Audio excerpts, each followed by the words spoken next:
I stopped hiking alone in the mountains 5 years ago, and I will never hike alone again. Not because of the animals, not because of weather or terrain or any of the normal dangers that make wilderness travel risky. I stopped because I understand now what is actually living in the deep hollows of Appalachia, and what they are listening for. They know when you are alone. They can sense it the way a predator can sense fear, and once they know you are alone they come. My name is Thomas Brennan, and I work for the Tennessee Valley Authority as a field technician maintaining remote weather monitoring stations and utility infrastructure across the Cumberland Plateau. I have held this job for 12 years. For the first 8 years I did not have any problems. For the last 4 years I have been trying to understand why everything changed, and why my understanding of what lives in these mountains is now something that keeps me awake at night. If you spend time in rural areas, if you understand what it means to work far from help and cell service, if you have ever felt genuinely isolated in a landscape that does not care whether you survive the day, then subscribe and stay with me. Share this with someone who thinks they would be safer in the mountains than you actually would be. Because there are things living in the remote places of Appalachia that are not accounted for in any wildlife management protocol. They follow different rules. And they have been here far longer than the people who think they own this land. I grew up in Memphis. I lived my entire life in cities or suburbs until I was 31 years old, when I took the TVA job. The job paid well, offered benefits, and the work was straightforward. Climb to remote monitoring stations, check equipment, replace batteries or damaged components, record data, leave. Most of the stations were accessible by hiking approximately 2 to 6 miles through forest, usually following established trails or access routes that the TVA had cut and maintained over decades. The learning curve was steep, but not dangerous. My supervisor was a man named David Cowwood, who had been doing this work for 23 years. David was in his mid-50s, deeply knowledgeable about the terrain, and possessed that particular combination of respect and caution that comes from years of working in remote places. He taught me which trails were reliable, which sections were prone to washouts, what time of year certain areas became impassable, and how to recognize signs of dangerous weather before it actually arrived. Her name was Patricia Chen, and she was younger than me by about 8 years, a recent graduate with a degree in environmental science who was working for the TVA before continuing to graduate school. Patricia and I worked well together. We covered different routes, but we overlapped on certain monitoring stations and maintained regular communication by radio. We were never truly alone in the sense that if something went wrong, we could call for backup. She moved to Oregon. She is fine, as far as I know. We still exchange messages on social media occasionally, but her departure marked the beginning of the period during which I worked solo, and that was when things began to change. The first incident occurred about 2 months after Patricia left. I was servicing the Widow's Peak station, which sits at approximately 4,000 feet elevation, and requires about a 4-mile hike along an established trail to reach. It is not a difficult hike, though it does involve significant elevation gain. I had made this hike perhaps 30 times without incident. I knew the route. I knew the terrain. I had no reason to think this particular day would be different. I started early, around 6:30 in the morning. The weather was clear. It was late July, so daylight would be plentiful. I had my equipment, my radio, my water, and my emergency beacon. I had done this dozens of times. I did not think about potential dangers. I simply walked. The trail follows a ridgeline for most of its route, which means there is decent visibility in both directions. You can see the forest falling away on either side. It is not the kind of terrain where you would be surprised by something approaching. For approximately the first 2 miles, everything was normal. I was making good time. My mind was wandering, thinking about work, thinking about the fact that Patricia was gone and I was now working all my routes alone, thinking about whether I should transfer to a less remote assignment. It was around the 2-mile mark that I noticed the footprints. They were on the trail, in a section where recent rain had left the earth soft enough to accept impressions. They were human footprints. They were bare, and they were going the same direction I was going, up toward Widow's Peak.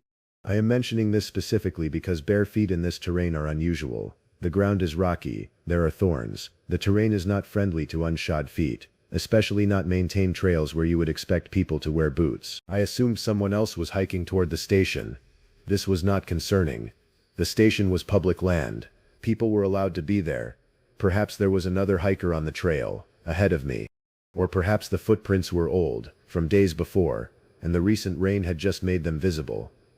I continued hiking. Over the next mile I began to notice additional footprints, not just the original set, but others. Multiple people, it seemed, hiking the same route, bare feet, all heading in the same direction. The footprints were relatively fresh. I could see the detail clearly. the texture of soil that had been disturbed within the last day or two at most. I stopped and considered turning back, but I had a job to do. The station needed servicing. It was mid-morning. I had plenty of daylight. I was probably being cautious over nothing. People hiked this trail. Some people hiked barefoot as a practice. It meant nothing. I continued. The final mile to Widow's Peak Station becomes steeper and rockier. The established trail gets narrower and transitions from forest to more open ridge walk, with shorter vegetation and better visibility. This is when I realized something was wrong. The footprints disappeared. They went from being visible in the soft soil on the lower trail, to simply ceasing to exist as I reached the rocky section. Multiple sets of human footprints, all heading in the direction I was walking, all vanishing at the same point as if the people had simply stopped existing. I examined the area carefully. There were no side trails. There was no indication of people leaving the path to the left or right. The trail simply continued upward, and the footprints simply stopped. The only logical conclusion was that the people who had made the footprints had left the trail and climbed up the slope through the rocky terrain above the path. But there was no reason to do this. The trail was clear. The path was direct. Unless they were not trying to stay on the trail.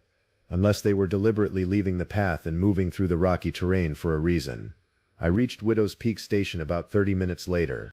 The station is a small structure, roughly the size of a large tool shed, built of metal and containing the monitoring equipment, power systems, and some basic shelter. I opened it up, checked the equipment, confirmed that everything was functioning properly, and performed the standard maintenance procedures. Everything took about 45 minutes. While I was working, I looked out the window of the station.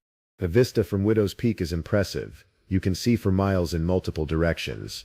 The landscape is a continuous expanse of forested ridges and hollows, punctuated by occasional rock formations and clearings. It is beautiful and empty. There is no sign of human habitation in the entire visible landscape, but I had the distinct sense that I was being watched. I am not prone to paranoia. I am not the kind of person who feels phantom presences. But this was a genuine sensation of eyes on me, attention directed toward me from somewhere in the visible landscape. I looked around trying to locate the source of this feeling. I saw nothing. No movement, no people, no indication of anything unusual, but the sensation did not go away. When I finished my work, I locked up the station and began the hike back down. The descent is faster than the ascent, so I expected to make good time, but I remained aware of the footprints I had seen, and I remained aware of the sensation that I was not actually alone in the landscape around me. On the descent, I saw the footprints again. They reappeared at the same point where they had disappeared during my ascent, the same bare feet, the same pattern. They were still heading up the trail, as if the people who had made them were still moving in that direction, still ascending toward Widow's Peak, even though I had not seen anyone at the station. That was when I realized that the footprints might not have been made before I arrived at the station. They might have been made after I arrived. While I was inside the station, someone or something had walked the trail and left footprints. And those footprints were heading toward the station where I had just been.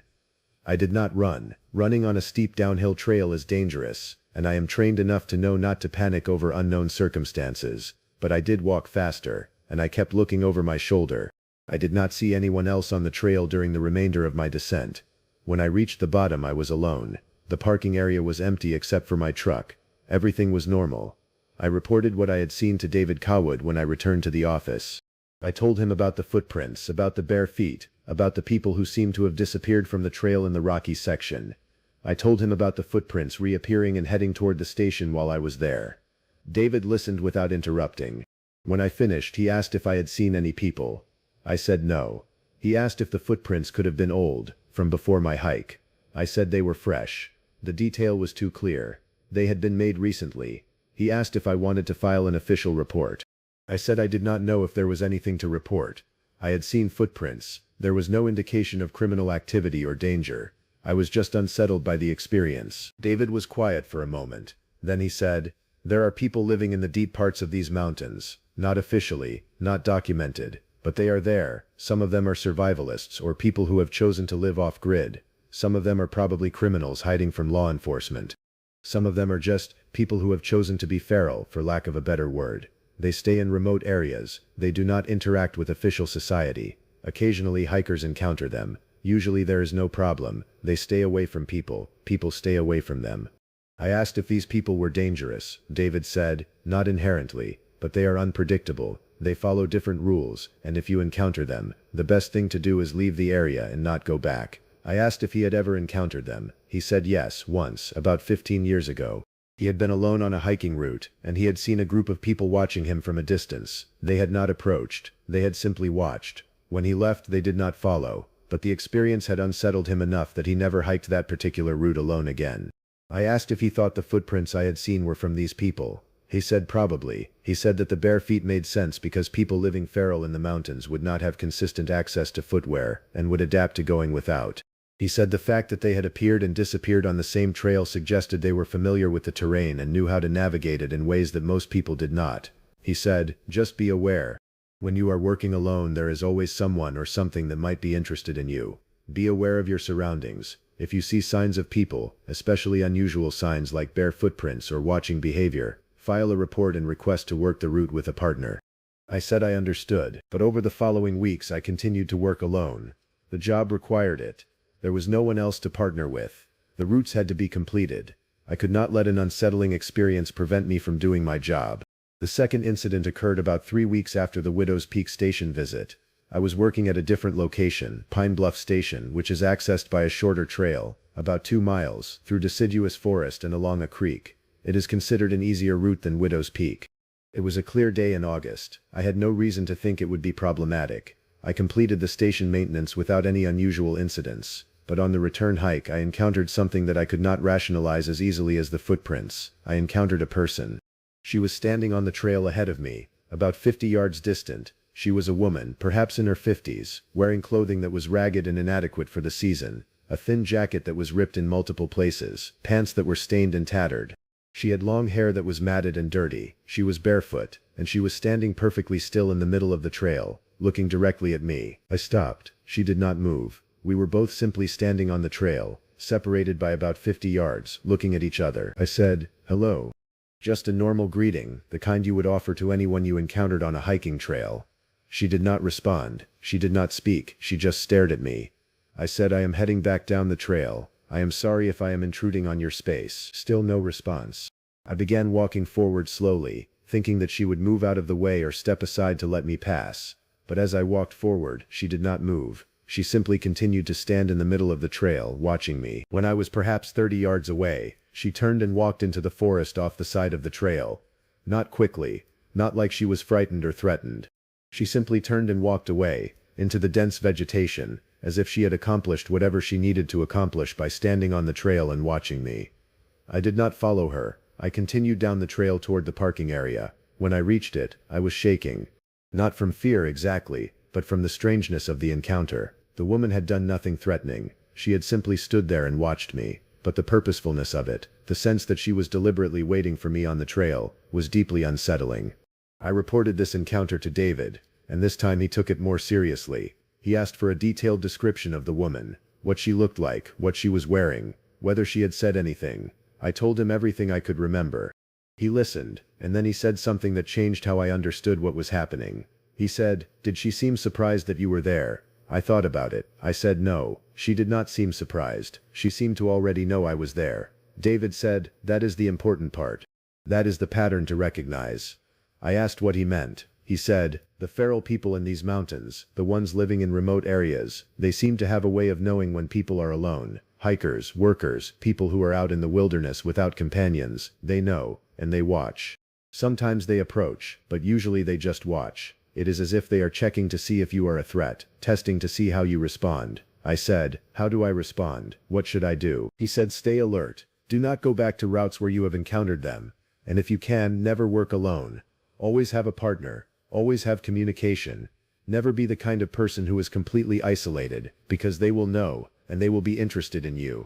I asked if there had been any incidents where these people had actually harmed someone. David said, "Not that have been officially documented, but there are people who go into the mountains and never come out. Some of them are accidents. Some of them are people who chose to disappear. And some of them are people who encountered something that did not want them to leave." I asked if he was serious. He said he was. I requested that all my future routes be worked with a partner. The TVA assigned me to work with a new technician, a younger man named Marcus Webb who had just been hired out of college. We worked well together. For the next several months I encountered no unusual incidents. Having a partner made me feel safer. It also seemed to reduce the frequency of encounters with these feral people. But the peace was temporary. In March of the following year, 2020, Marcus called in sick to work. It was a Tuesday. We had a full route scheduled, 4 different monitoring stations, spread across various locations in the mountains. David asked if I wanted to postpone until Marcus could work. I said no, I would complete the routes alone.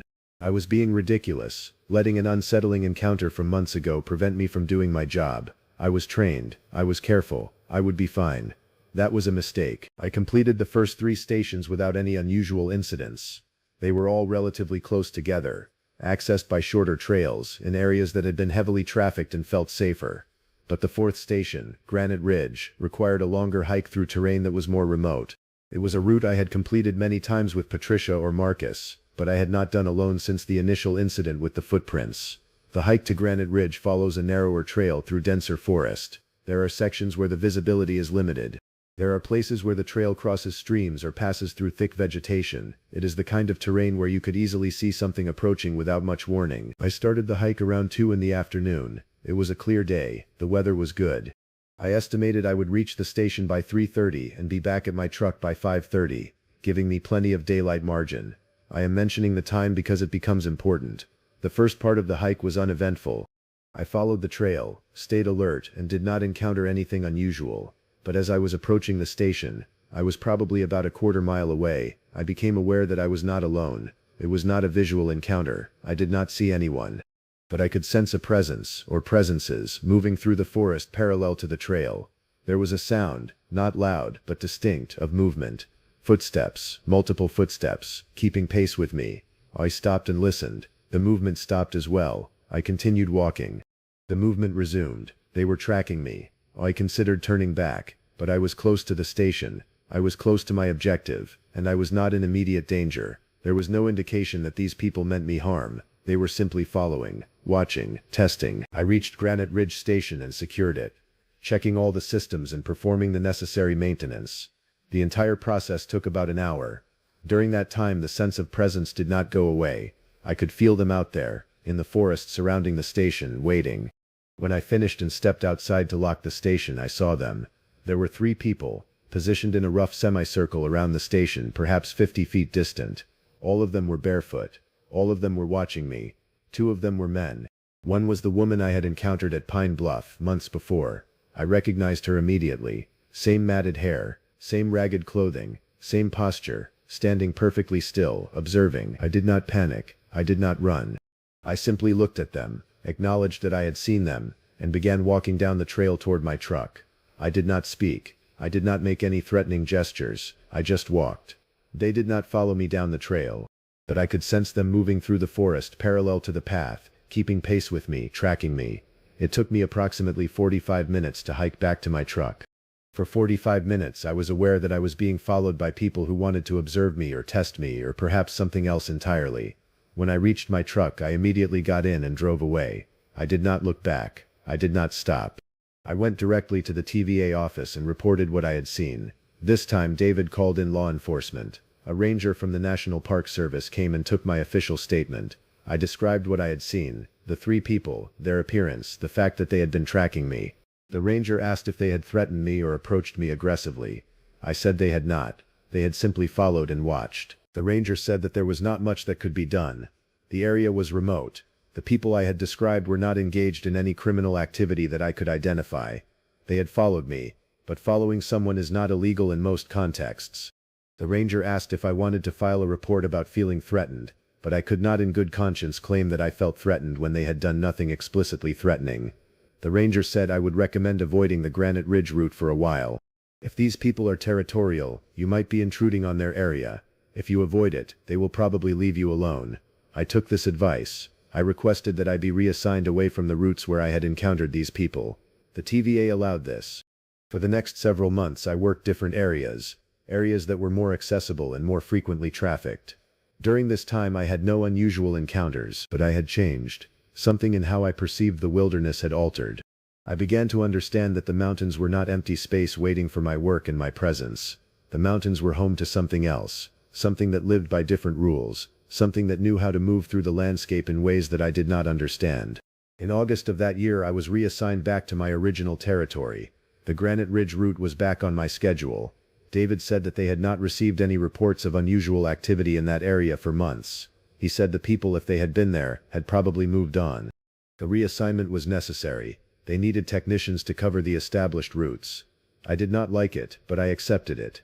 I had learned to work alone. I had adapted to the isolation and the strangeness of the mountains. I would manage. That was when David told me something that he had apparently been withholding until he felt the time was right. He said, "Thomas, there is something you should know about the people who live in the mountains. The reason I have been asking you to be careful, the reason I warned you about being alone."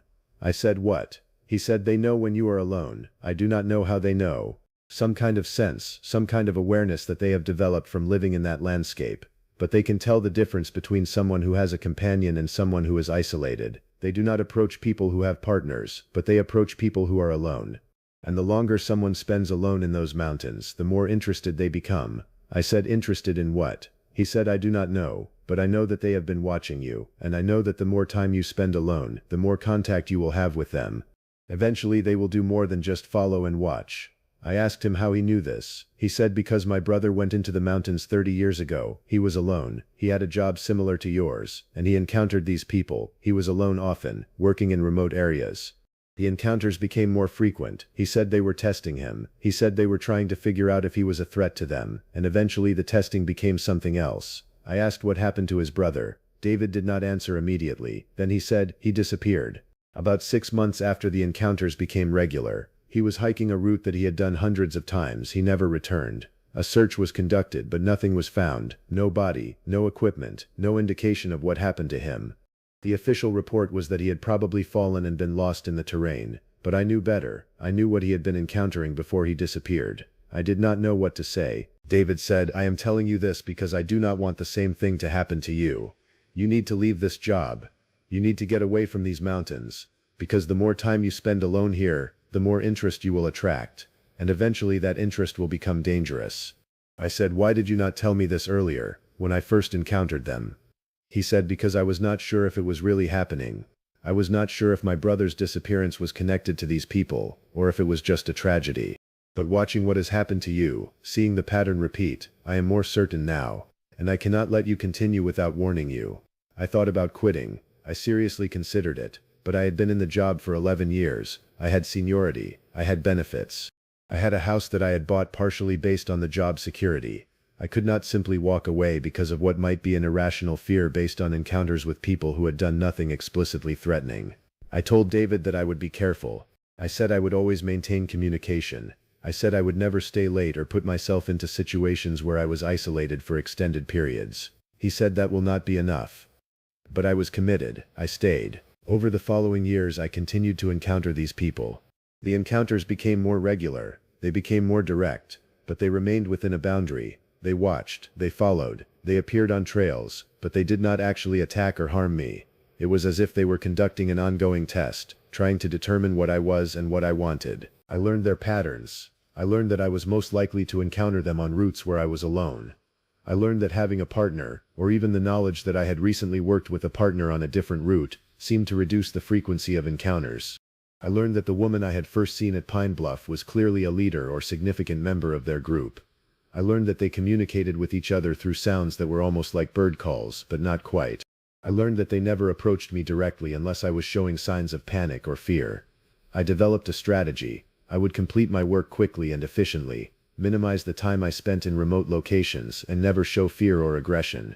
I would treat the encounters as neutral observations. I would acknowledge that they existed, but I would not engage with them in any meaningful way. This approach worked for a time. The encounters happened, but they remained distant. I was not harmed. I continued my job. But about 18 months ago, something changed. I was working a route in a remote area that I had not covered in several years, a location called Devil's Knob, at the far eastern edge of my territory. It was a longer hike than most of my routes, requiring about 6 miles through terrain that was progressively less maintained the further you went. The final mile to the station was barely a trail at all, just a faint path through dense rhododendron and rock. The hike-in was normal. I reached the station, did my work, and began the return journey. But halfway back, about 3 miles from the station, 3 miles from my truck, I realized that I was genuinely lost. Not geographically lost exactly. I could navigate back to the station or to the truck if I needed to. But the trail I was following had changed. The path I had hiked in on was not the path I was on now. I had made a wrong turn somewhere, and I was now on a different trail. One that was not maintained. One that was heading in a direction that I did not recognize. I stopped and looked at my GPS, but my GPS was not working. The device was showing me as being in multiple locations simultaneously, the marker jumping erratically. This was unusual. GPS malfunction was not common for me. The device was new and in good working order. I put the GPS away and decided to navigate by terrain alone. I could see that I needed to head generally northwest to get back toward the truck. I could do this without a trail if necessary. I began walking in that direction. It was then that I saw them, all of them. The entire group, maybe 15 or 20 of them, positioned in a rough circle around me at a distance of perhaps 100 yards. They were not moving. They were simply standing in the forest, watching me. I stopped. They stopped. We were in a standoff of sorts, them watching, me standing still, both of us aware of the other. The woman I had seen before stepped forward slightly. She was the one who spoke, and this was the first time I had heard any of them actually use language. She said, "You are alone now. You have always been alone, but now you understand." I did not respond. She said, "We do not want your equipment. We do not want your food. We want to know if you belong here, if you are part of the mountain, or if you are separate." I said, "I belong here. It is my job to be here." She said, "That is what they always say, but a job is not a reason. A job is just a thing that keeps you here. We are listening to see if you have any other reason." I understood that she was testing me, trying to determine if I was just doing work, or if I had chosen to be in these mountains for reasons that were deeper. I said, "I work here because the work needs to be done, but I also work here because this is where I have learned who I am. When I came to these mountains I was someone else. Now I am someone different. These mountains made me who I am. These mountains made me who I am." The woman was quiet for a long moment. Then she said, "That is the first honest answer you have given. That is the answer that matters. If you are part of the mountain then you can survive. If you are just using the mountain then you cannot." She stepped back into the group, and they all turned and walked away into the forest. Not in the direction I was traveling, just away, back into the wilderness. I stood there for about 10 minutes, making sure they were truly gone. Then I navigated back to my truck using terrain and the sun and the natural landmarks I knew. I made it back without any additional encounters. When I reported this conversation to David, he was silent for a long time. Then he said, "I think you passed their test."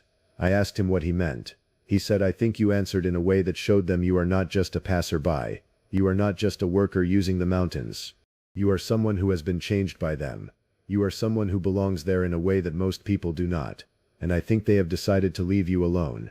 I asked if that meant the encounters would stop. He said, "I think it means the dangerous encounters will stop.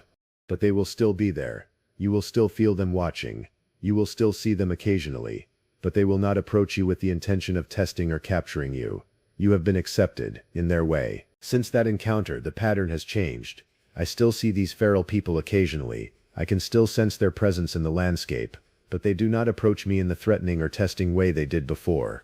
They acknowledge me. They let me complete my work. They are there, but they are no longer interested in determining whether I am a threat or a resource to be captured. But something fundamental has altered in me.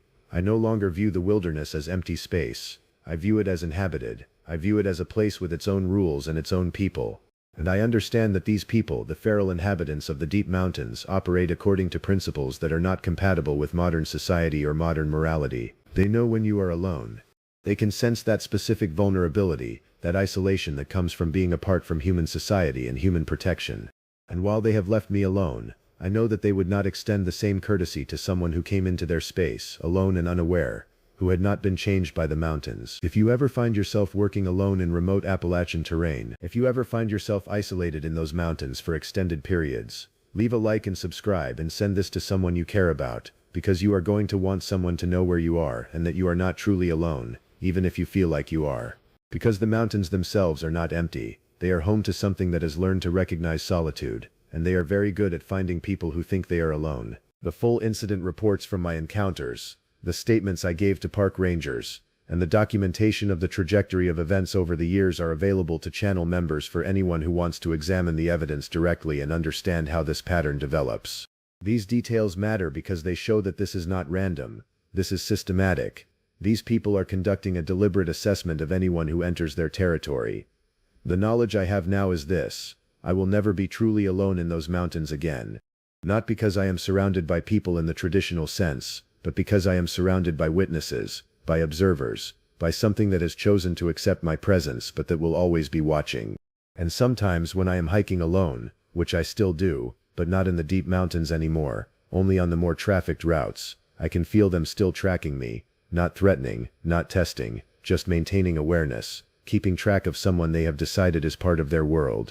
The woman at Pine Bluff, the one who first stood on the trail and watched me, I see her sometimes, not often, just occasionally, standing at the edge of my vision on remote trails, making sure I am still alive, still part of the mountains, still unchanged by the pull of modern life. And I know that if I ever truly disappear from the landscape, stop coming to the mountains, choose a different life, she will know. They will all know. Because they have learned to sense the absence of a person from the land almost as clearly as they sense their presence. The mountains of Appalachia are not empty. They never have been. And if you are ever alone there, remember that the emptiness you feel is not actually emptiness. It is presence. It is attention.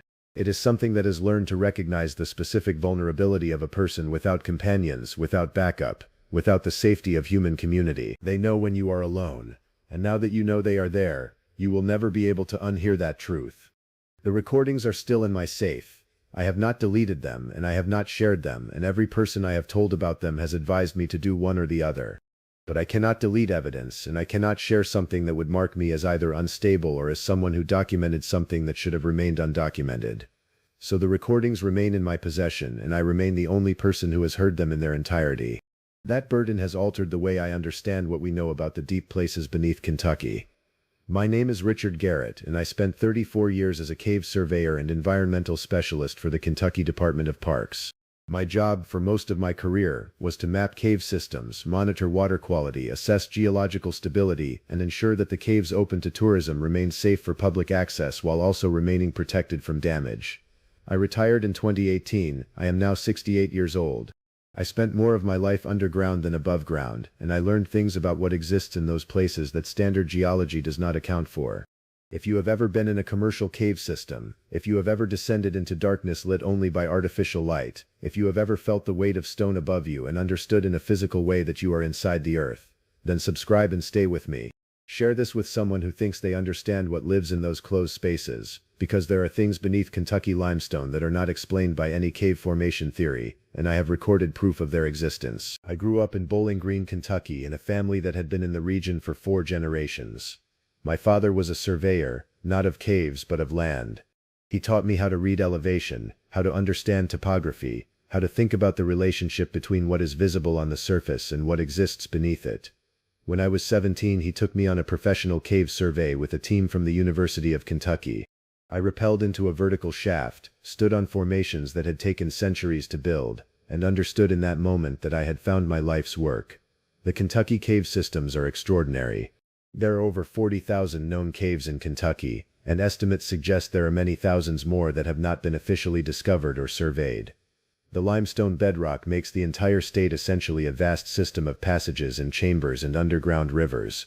My career was spent learning these passages, mapping them, understanding them, and trying to protect them. I had a partner for many years, a woman named Ellen Cross, who was technically my supervisor but was also my best friend and the person who understood the caves almost as well as I did. Ellen had degrees in geology and environmental science. She was methodical, skeptical, and deeply knowledgeable about karst systems. We worked together for 26 years. We did surveys, we trained newer rangers, we documented changes to the cave systems, and we maintained the equipment that we used for monitoring and exploration. Ellen retired 2 years before I did, in 2016. She moved to North Carolina to be closer to her grandchildren.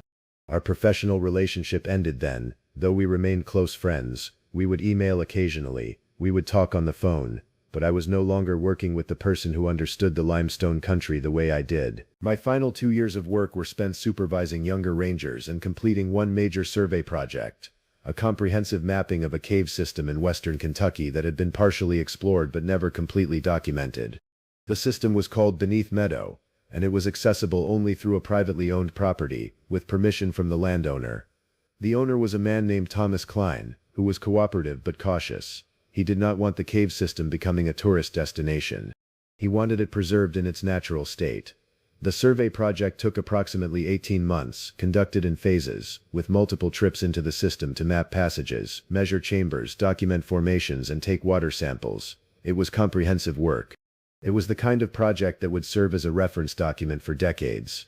It would be my final major contribution to Kentucky's cave management. The survey itself was straightforward. We had been in deeper and more complex systems before. We used standard equipment, surveying instruments, cameras, audio recording devices for documenting observations, and various monitoring equipment for testing water chemistry and air quality. We established protocols, maintained detailed field notes, and worked according to established safety procedures. The first phase went smoothly. We mapped the primary passages, identified 3 major chambers, and documented the main water flow system.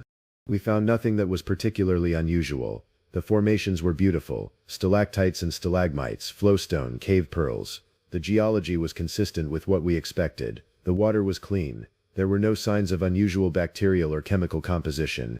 It was a normal cave system, albeit a well-preserved one. But in the second phase, approximately 6 months into the survey project, we encountered something that did not fit the expected parameters. We were exploring a narrower passage that led deeper into the system than the main tourist-accessible route. The passage had been partially mapped before, but the survey was incomplete. We were working on extending the map and understanding where this passage eventually led. The passage required some careful climbing and negotiation. There were tight sections, elevated rock formations, and areas where the floor sloped at severe angles. I was working with a younger ranger named Stephen Torres, who was competent but still learning. We were approximately 400 feet into the passage, beyond where the previous survey had reached, when Stephen noticed something on the rock wall. It was a mark. Deliberate, not a natural formation or erosion pattern, but something that appeared to be intentionally created.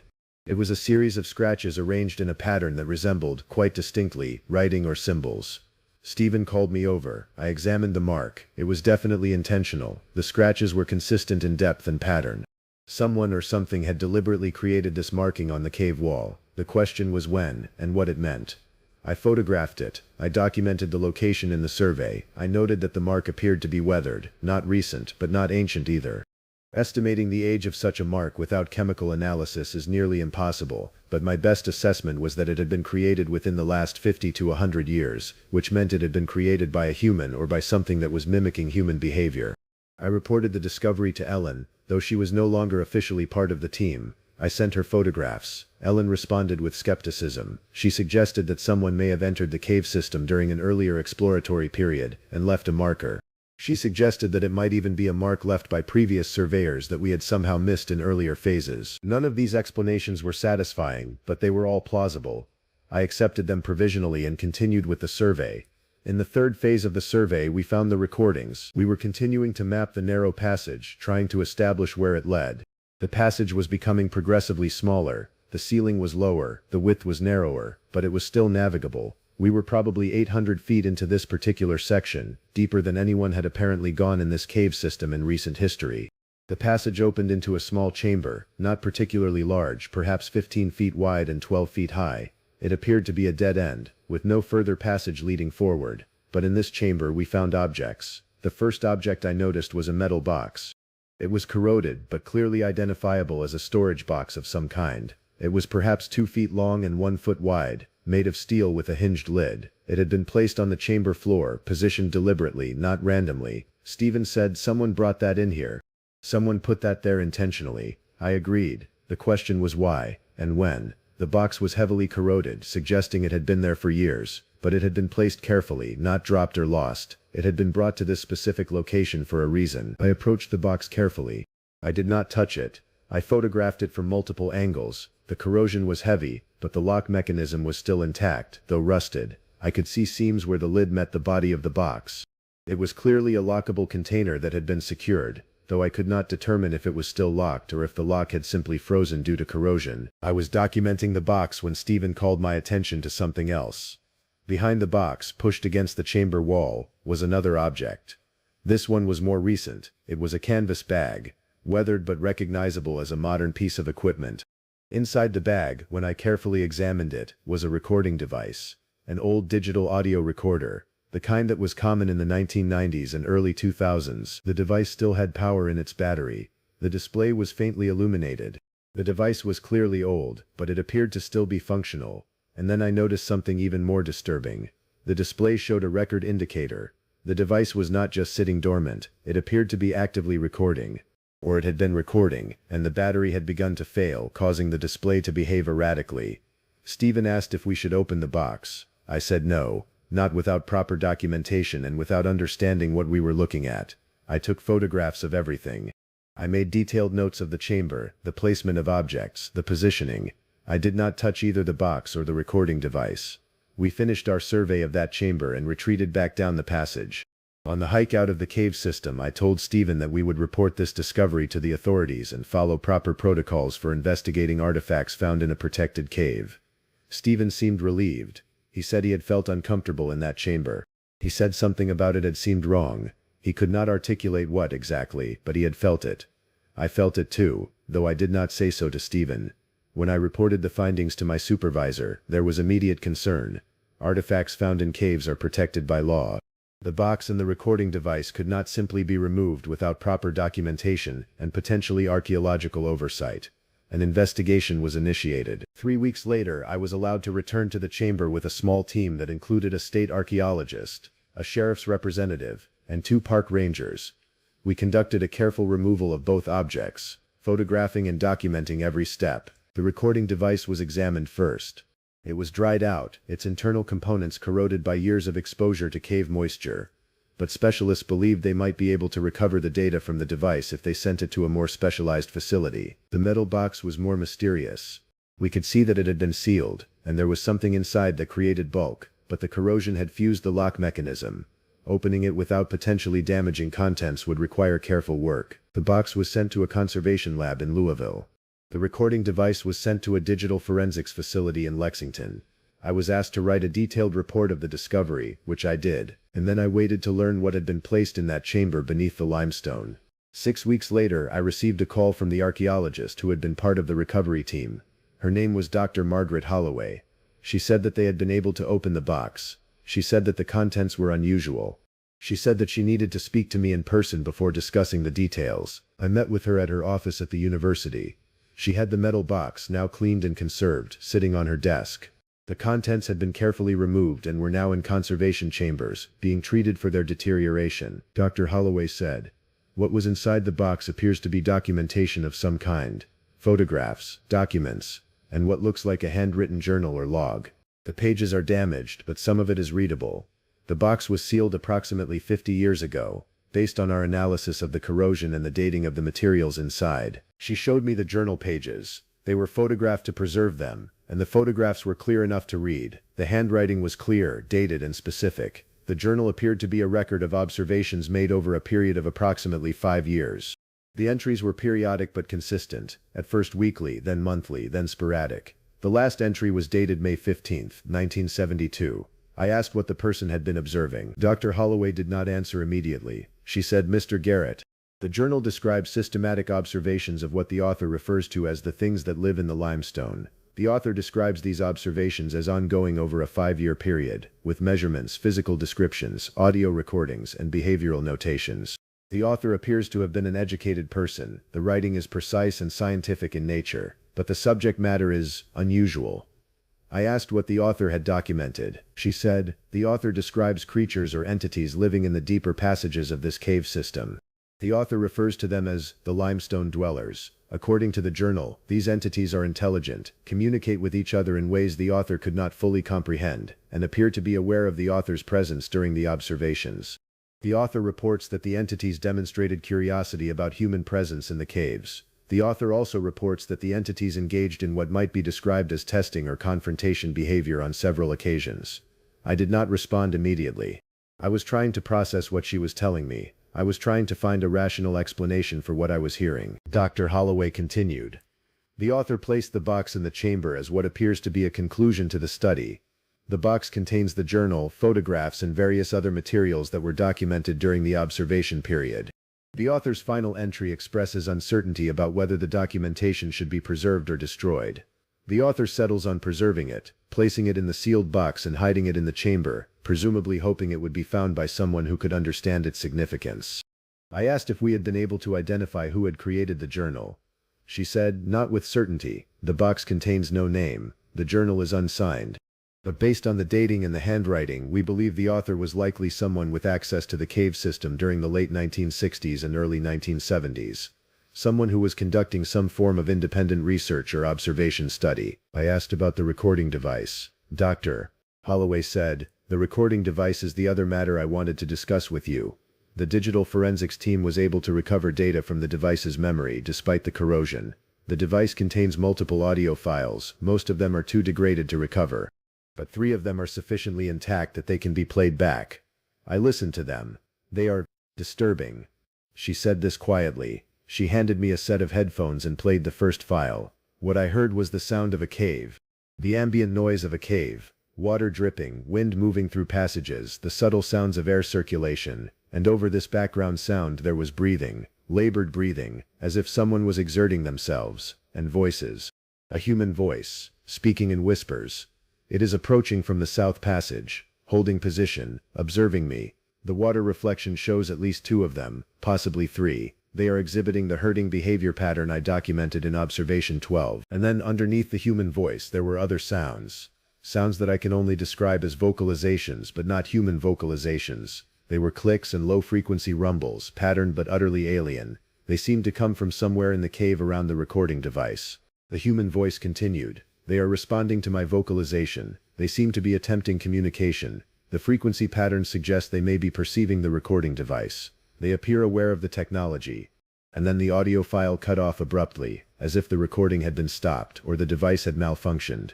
Dr. Holloway stopped the playback. She said, "That was file 1. Would you like to hear the others?" I said yes. The second file was shorter. It contained what sounded like the same ambient cave sounds, but with different vocalizations.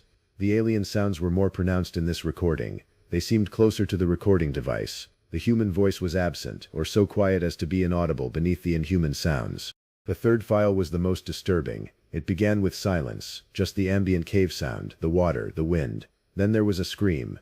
A human scream cut short, followed immediately by the overwhelming presence of the alien vocalizations, which seemed to multiply and overlap into a cacophony of sound that became almost unbearable to listen to. The file ended abruptly. I removed the headphones. My hands were shaking. "Dr. Holloway said, the final recording appears to have been made approximately 3 weeks before the box was sealed. Based on the timing of the journal entries, this recording was made after the author's last written observation. We do not know what caused the scream. We do not know what happened to the person who made these recordings. I asked if we had any way of identifying the person. She said there is one possibility. The journals make reference to a specific research facility and to work being conducted on behalf of that facility. The references are oblique, but they suggest the author may have been conducting research on contract. If we can identify the facility and the contract, we might be able to identify the author. But the research facility referenced in the journal no longer exists. It was shut down in the late 1970s.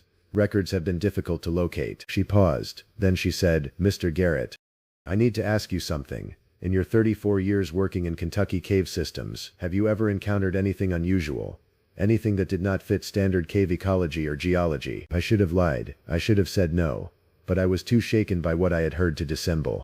I said Ellen, my former partner. She reported encountering something unusual in a cave system about 25 years ago. She said she had heard vocalizations that she could not identify. She said they had seemed organized, patterned, like language or communication. But she could never document it. She could never capture the sounds. She eventually dismissed it as acoustic anomalies or misidentified wildlife sounds. Dr. Holloway said, "I think you should listen to the recordings yourself. I think you should review the journal in detail. And I think you should decide whether this information should be made public or whether it should remain confined to academic circles."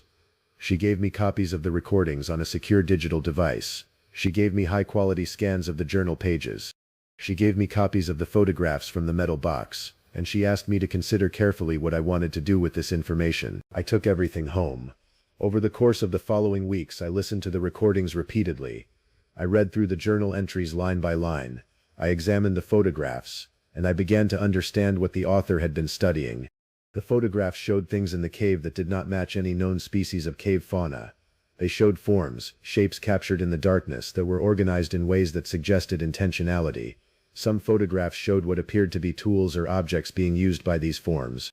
Some showed what might have been shelter or construction. The journal entries described systematic observation of behavior that was clearly intelligent. The author described the entities gathering, dispersing, seeming to communicate, and responding to human presence with interest rather than fear. The author's final entries expressed increasing certainty that the limestone dwellers were not dangerous in any overt sense, but that they were definitely aware and definitely studying the human investigator in return.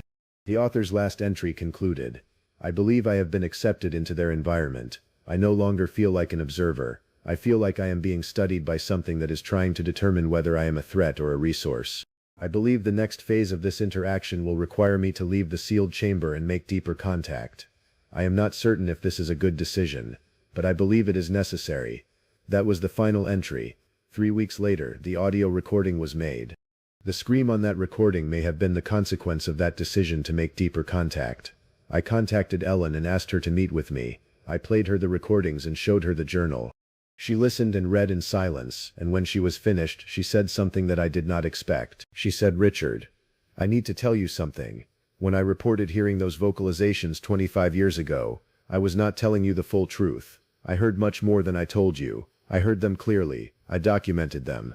And then I destroyed the documentation because I did not believe anyone would believe me."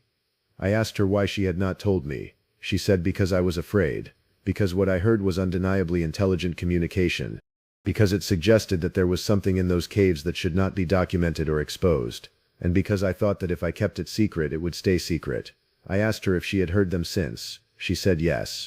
Even after she retired and moved to North Carolina, she had gone into caves in that state with a local caving club, and she had heard the same vocalizations, different caves, different geography, same sounds, same patterns, same sense of intelligence behind the communication. She said, "I think there is something living in the limestone systems across the entire region. I think it is ancient. I think it is intelligent in ways we do not understand. And I think the author of that journal learned something about it that made them decide to stop observing from a distance." I have spent the last 5 years trying to decide what to do with this knowledge and this evidence. I have not destroyed the recordings or the journal transcriptions, but I have not shared them widely or published them. I have not tried to mount new expeditions to the cave where the box was found, and I have actively discouraged the cave from being surveyed further or open to public access. I have provided the recordings and materials to a small number of trusted colleagues in academic contexts, with the understanding that they would be kept confidential and not published or publicly discussed. I have returned to the cave system once, about 3 years ago, to listen for the sounds myself. I spent 3 days underground in the deeper passages. I heard nothing, but I felt observed. I felt the presence of attention directed toward me from the darkness beyond my lights. The cave has been officially closed to further exploration, ostensibly due to geological instability. The truth is simpler. I requested that it be closed, and the state granted my request without argument. The recordings contain evidence of something that challenges our understanding of what can exist in the hidden places of the earth. They contain evidence that something is living in the limestone systems of the eastern United States, something that is intelligent, something that is aware of human presence, and something that may respond defensively if humans attempt to approach it directly. The full archive of recordings, journal transcriptions, and supporting materials is maintained in secure storage that I have arranged to be transferred to a specific research institution upon my death.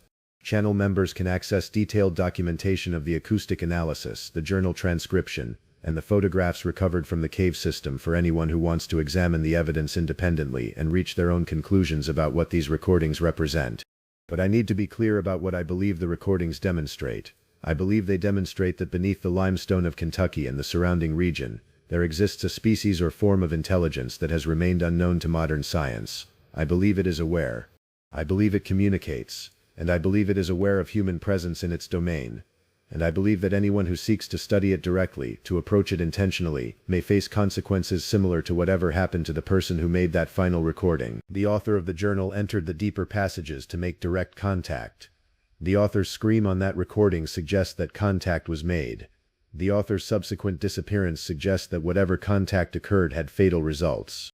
I have spent the remaining years of my life trying to ensure that knowledge of these creatures remains limited, that curiosity about them is discouraged, and that the limestone remains a boundary between human civilization and something that exists in depths we do not fully understand. But the knowledge remains with me. Every cave I explored in my career might have contained passages I never reached. Every sound I dismissed as water or wind might have been communication from something intelligent and ancient. Every moment I spent underground was potentially a moment of observation by something that was studying me as carefully as I was studying the geology. And that changes how you understand the earth. That changes what you believe about the spaces beneath the surface. That changes the way you listen to silence in the darkness. The recordings are still in my safe. They remain evidence of something that should perhaps have remained unknown. But they also remain testimony to something that existed before humans understood geology, and that will exist long after we have stopped listening to the limestone. My daughter won't sleep in the dark anymore, and she has not slept in the dark for 5 years. She is 19 now, old enough to live on her own if she wanted to, but she stays in our house with the bathroom light on every single night. The door stays open. My wife checks on her twice an hour when Sarah is having a particularly difficult night. Sarah does not talk about why. When we have suggested therapy, she has said the therapist cannot help with what she is afraid of, because what she is afraid of knows where she lives. I am telling you this story because I have decided that what happened to my family should not remain in the dark. We have carried this alone for 5 years.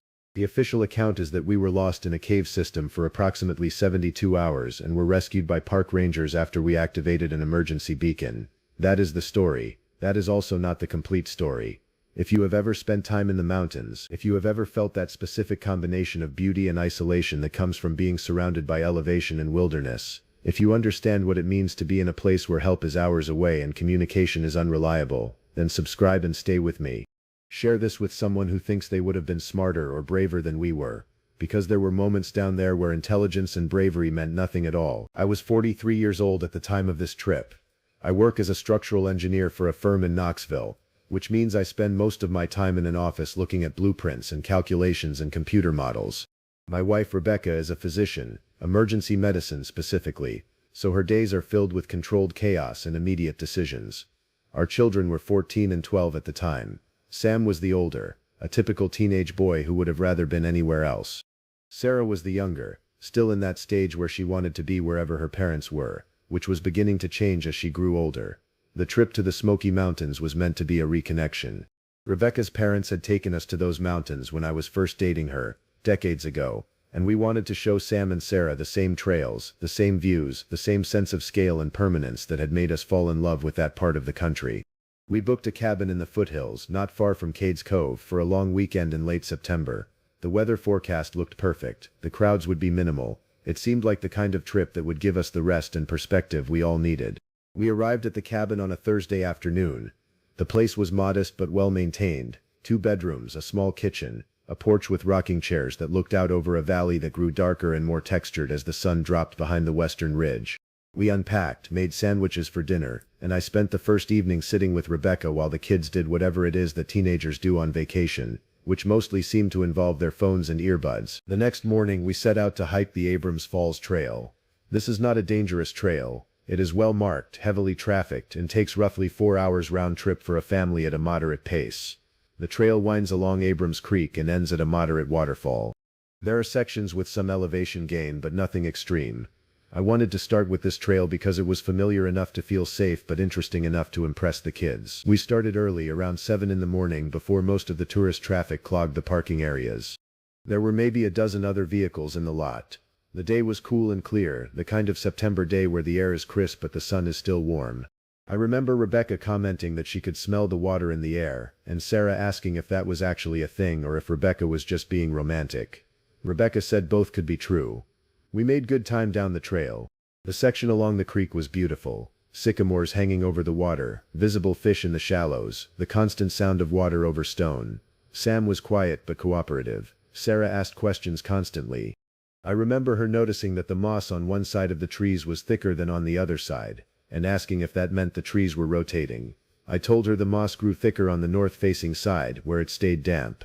She asked why we did not use that as a compass. It was a good observation, and I told her so. Around 3 hours into the hike we made a decision that, in retrospect, I understand was careless, but at the time seemed like a reasonable choice based on the information we had. We had reached Abrams Falls and spent an hour there, wading in the shallows, taking photographs, resting.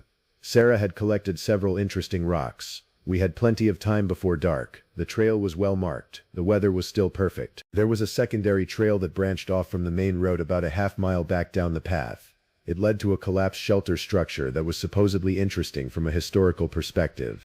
It was not on our original plan, but one of the other hikers we had encountered at the falls, an older man with expensive hiking gear and a very detailed topographic map, had mentioned it casually. He said it was off the beaten path but worth seeing if we had time. He seemed confident about it. He had done it before. I asked Rebecca if she wanted to take the detour. She said it was up to me. Sam said it did not matter to him. Sarah said she wanted to see everything. So we decided to take the secondary trail, see the shelter and head back down the main trail to the parking area. We figured we would be back before dark, perhaps around 6 o'clock, with plenty of daylight margin.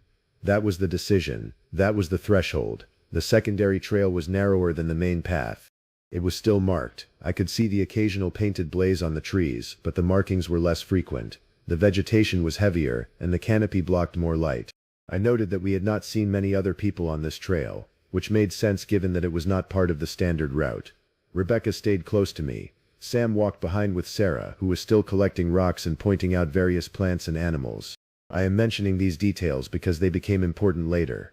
About 45 minutes down this secondary trail, I began to notice that the terrain was changing. We were descending more steeply than I expected. The trail was leading us down into a drainage, following what appeared to be an old stream bed. The vegetation shifted from typical hiking trail flora to something different. Thicker rhododendrons, heavier moss coverage, trees that seemed older and more established. The light was dimmer here. Our shadows were shorter and sharper. I stopped and checked my GPS. At the time I thought this was just precaution. In retrospect, it was the first real sign that something was wrong with my sense of location. I had been confident about where we were. Now I looked at the GPS, and for a moment I could not reconcile what it was telling me with what I thought I knew about where we were. The device showed us further down in the drainage system than I expected. It showed the trail curving in directions that did not match my memory of where we had been walking. I showed the GPS to Rebecca. She looked at the screen and then looked at me with an expression that mixed concern and patience. She asked if we were lost. I said no, we were just deeper in the drainage than I expected. The shelter should still be close. If we wanted to turn back we could.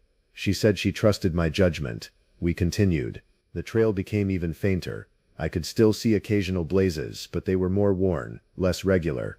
The stream bed beside us was getting deeper. We were walking in a narrow corridor between rock faces that were becoming taller as we descended. The vegetation was so thick that it seemed to close over our heads in places. The light was not dim anymore, it was actually quite poor. I checked my watch. It was 5 o'clock. I had expected to see the shelter about an hour ago. I stopped again and studied the GPS. The device was showing us in a complex area. Multiple trails seemed to converge and diverge in this region, forming a network that I had not realized existed. The shelter was marked on the map, but I had to zoom in to see it clearly. We were definitely past it. We had somehow gone around it or beneath it without noticing. I told Rebecca we had gone too far. I suggested we turn around and retrace our steps back to the main trail. We had probably taken a wrong turn about a half-mile back. It was not a problem. We had plenty of light, and once we got back to the main trail it was straightforward. Rebecca agreed. Sam was fine with it. Sarah asked if that meant we would not see the shelter. I said not this time. We turned around, but something was wrong with the trail behind us. I cannot explain this precisely because I cannot fully articulate what I was observing. The path we had just walked, the path that we should have been able to simply reverse on, looked different in the direction we were now traveling. The blazes, which had been somewhat regular when we were walking one direction, seemed absent when we were going backward. I kept expecting to see landmarks that I remembered, and they were not there. We passed areas that seemed vaguely familiar, but wrong somehow. The canyon walls were taller in this direction. The vegetation was thicker. I stopped again. I checked the GPS. According to the device, we should have been moving back up the drainage in the direction we came, but the GPS was also showing inconsistent data. The location marker was jumping slightly, as if the signal was uncertain or bouncing off the canyon walls. The elevation reading seemed to fluctuate. Rebecca said, "Are we lost?" I said no. The GPS is just having trouble with the signal in this canyon. She said, "Michael, are we lost?" I said yes, but we are not in danger. We have water, we have a flashlight, we have a phone, and even if we do not have cell service, the GPS is working. All we have to do is follow the GPS back toward the cabin, or back toward the main trail, and we will find our way out. This I now understand was false reassurance based on incomplete information. I opened the GPS app on my phone and selected a waypoint, the parking area where we had started the hike.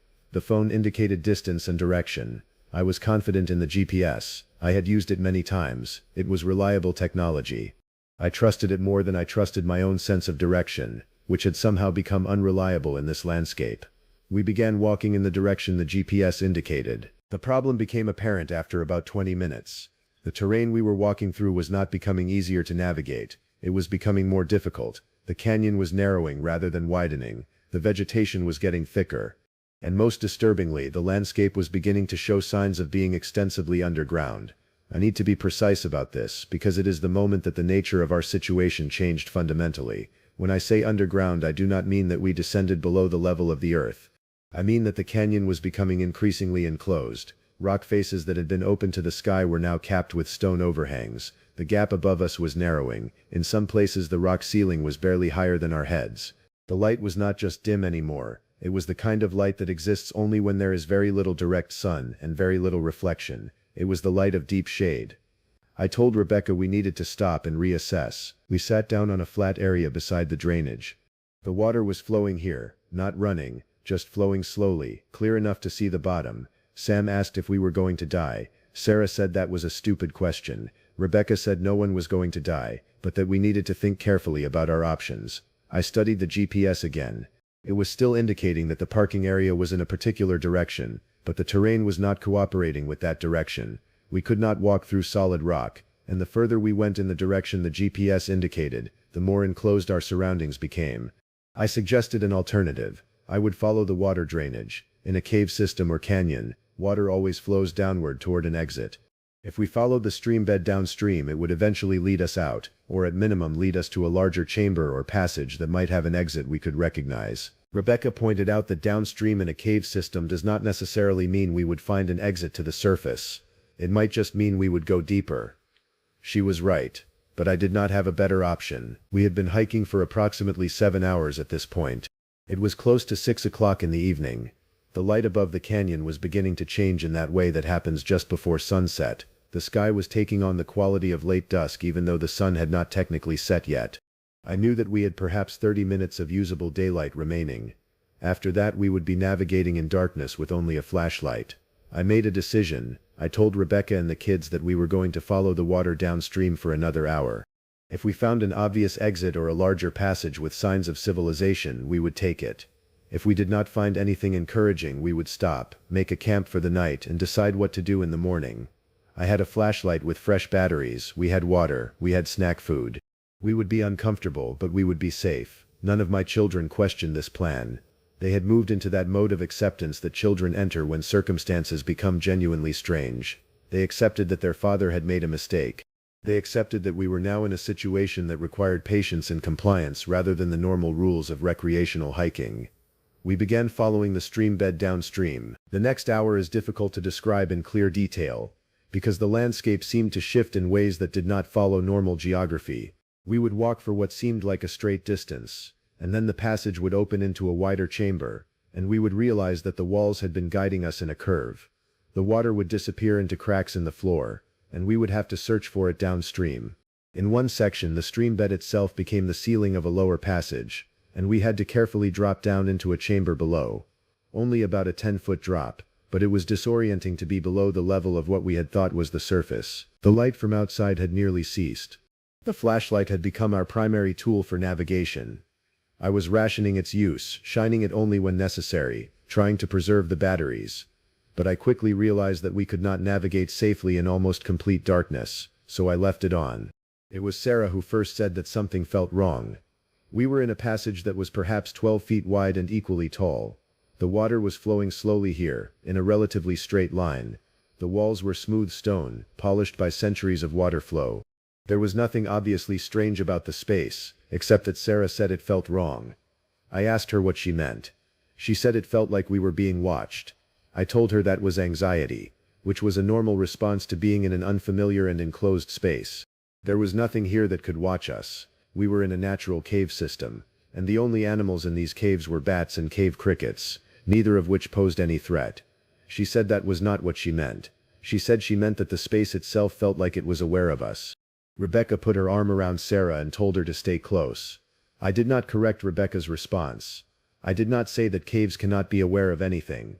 I just kept moving forward, shining the flashlight ahead. That was around 7 o'clock in the evening. The passage opened into a larger chamber around 7:30. This chamber was genuinely impressive, perhaps 30 feet wide and 40 feet tall, with a ceiling that rose into darkness that the flashlight could not quite reach. The sound of water echoed differently in this space. There were rock formations, stalactites and stalagmites that suggested we were in an actual show cave, the kind that might be open to tourism if it were accessible from the surface. The beauty of it was genuine and immediate. But there was something else in the chamber. I saw it first, but within seconds Rebecca and Sam saw it as well. It was a piece of equipment, metal, clearly modern, partially buried in sediment on the chamber floor. It was a surveying instrument of some kind. A transit or theodolite, I think, though I am not an expert. It was mounted on a tripod that had partially collapsed under the weight of accumulated mineral deposits and sediment. The metal was heavily oxidized. It had been there for years. I did not pick it up or disturb it. I just stood and looked at it. Rebecca came to stand beside me and I could feel her tension through the physical proximity. She asked why a surveying instrument would be in a cave. I said that geologists and cavers sometimes conduct surveys to map cave systems. This was probably part of a scientific expedition. She said, "How long ago?" I looked at the oxidation, the amount of mineral coverage, the way the sediment had settled around it. I said I did not know. Years, certainly. Maybe decades. She asked why it had been left here. That was a good question. You do not typically leave expensive equipment in a cave. You bring it out. You do not leave it behind. Unless something happened to the expedition. Unless they had to leave quickly. Unless they abandoned it. I did not say any of this to Rebecca. I just turned away from the instrument and looked for a way forward through the chamber. The water was flowing toward a passage on the far side. I oriented the group toward it, and we began walking again. That is when Sam asked the question that would not stop echoing through the rest of the experience. He said, "How many people have been lost in these caves?" I told him I did not know, but that cave systems in tourist areas had good rescue infrastructure. If anyone was lost here now, help would find them, he said. But this is not a tourist cave, is it? He was right. The equipment I had seen suggested that this was not a surveyed, mapped, published cave system. This was something else. Something that people explored but did not advertise. Something that existed in a kind of parallel geography, underneath the mountains that we thought we knew. We were below the surface now. We were inside the mountain. We were no longer in the kind of space that appeared on hiking maps or trail systems. We were in the deep terrain. We pressed forward. The next passage took us through a section where the stream bed had carved a channel so narrow that we had to walk in the water, which was numbing cold. Our shoes were soaked. Our socks were soaked. The water was perhaps a foot deep. Above us the passage was still open to air, but only barely. The rock was only about 3 feet above our heads, and in places we could feel moisture dripping from the ceiling. This went on for perhaps a quarter mile. It was exhausting in a way that normal hiking is not. The footing was treacherous. The cold was constant and debilitating. I was worried about Sarah slipping. I was worried about Rebecca's footing. I was worried about hypothermia if we had to stay wet and cold for an extended period. And then the passage opened again, and the water flowed into a larger chamber. This chamber was different from the last one. It was not a natural cavern formation. Or rather, it had been a natural cavern once, but something had changed it.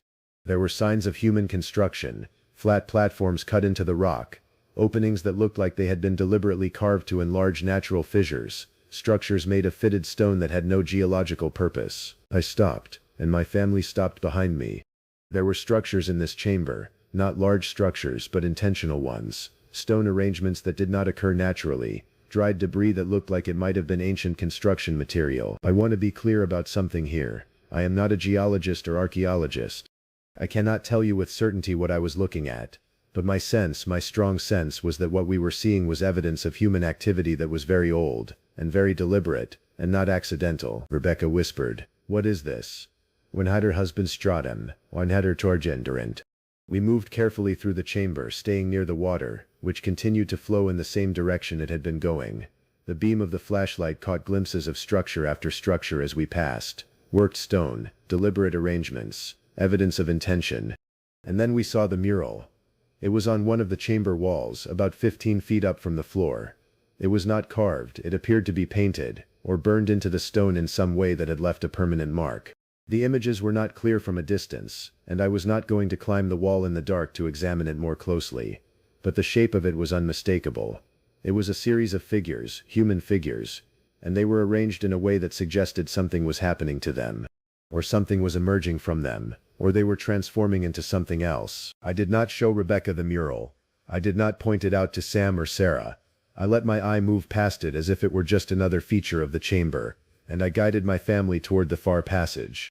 I am mentioning this now because what I am about to tell you will make sense only if you understand that we were not in a natural cave system that happened to have some archaeological features.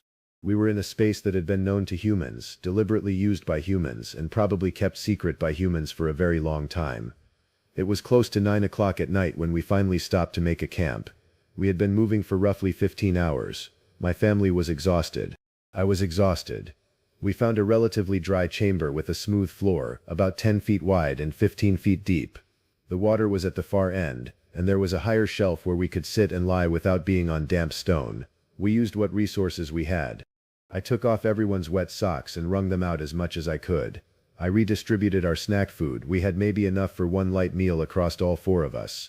I turned off the flashlight to conserve the battery and opened it up to confirm that the batteries were still good, which they were.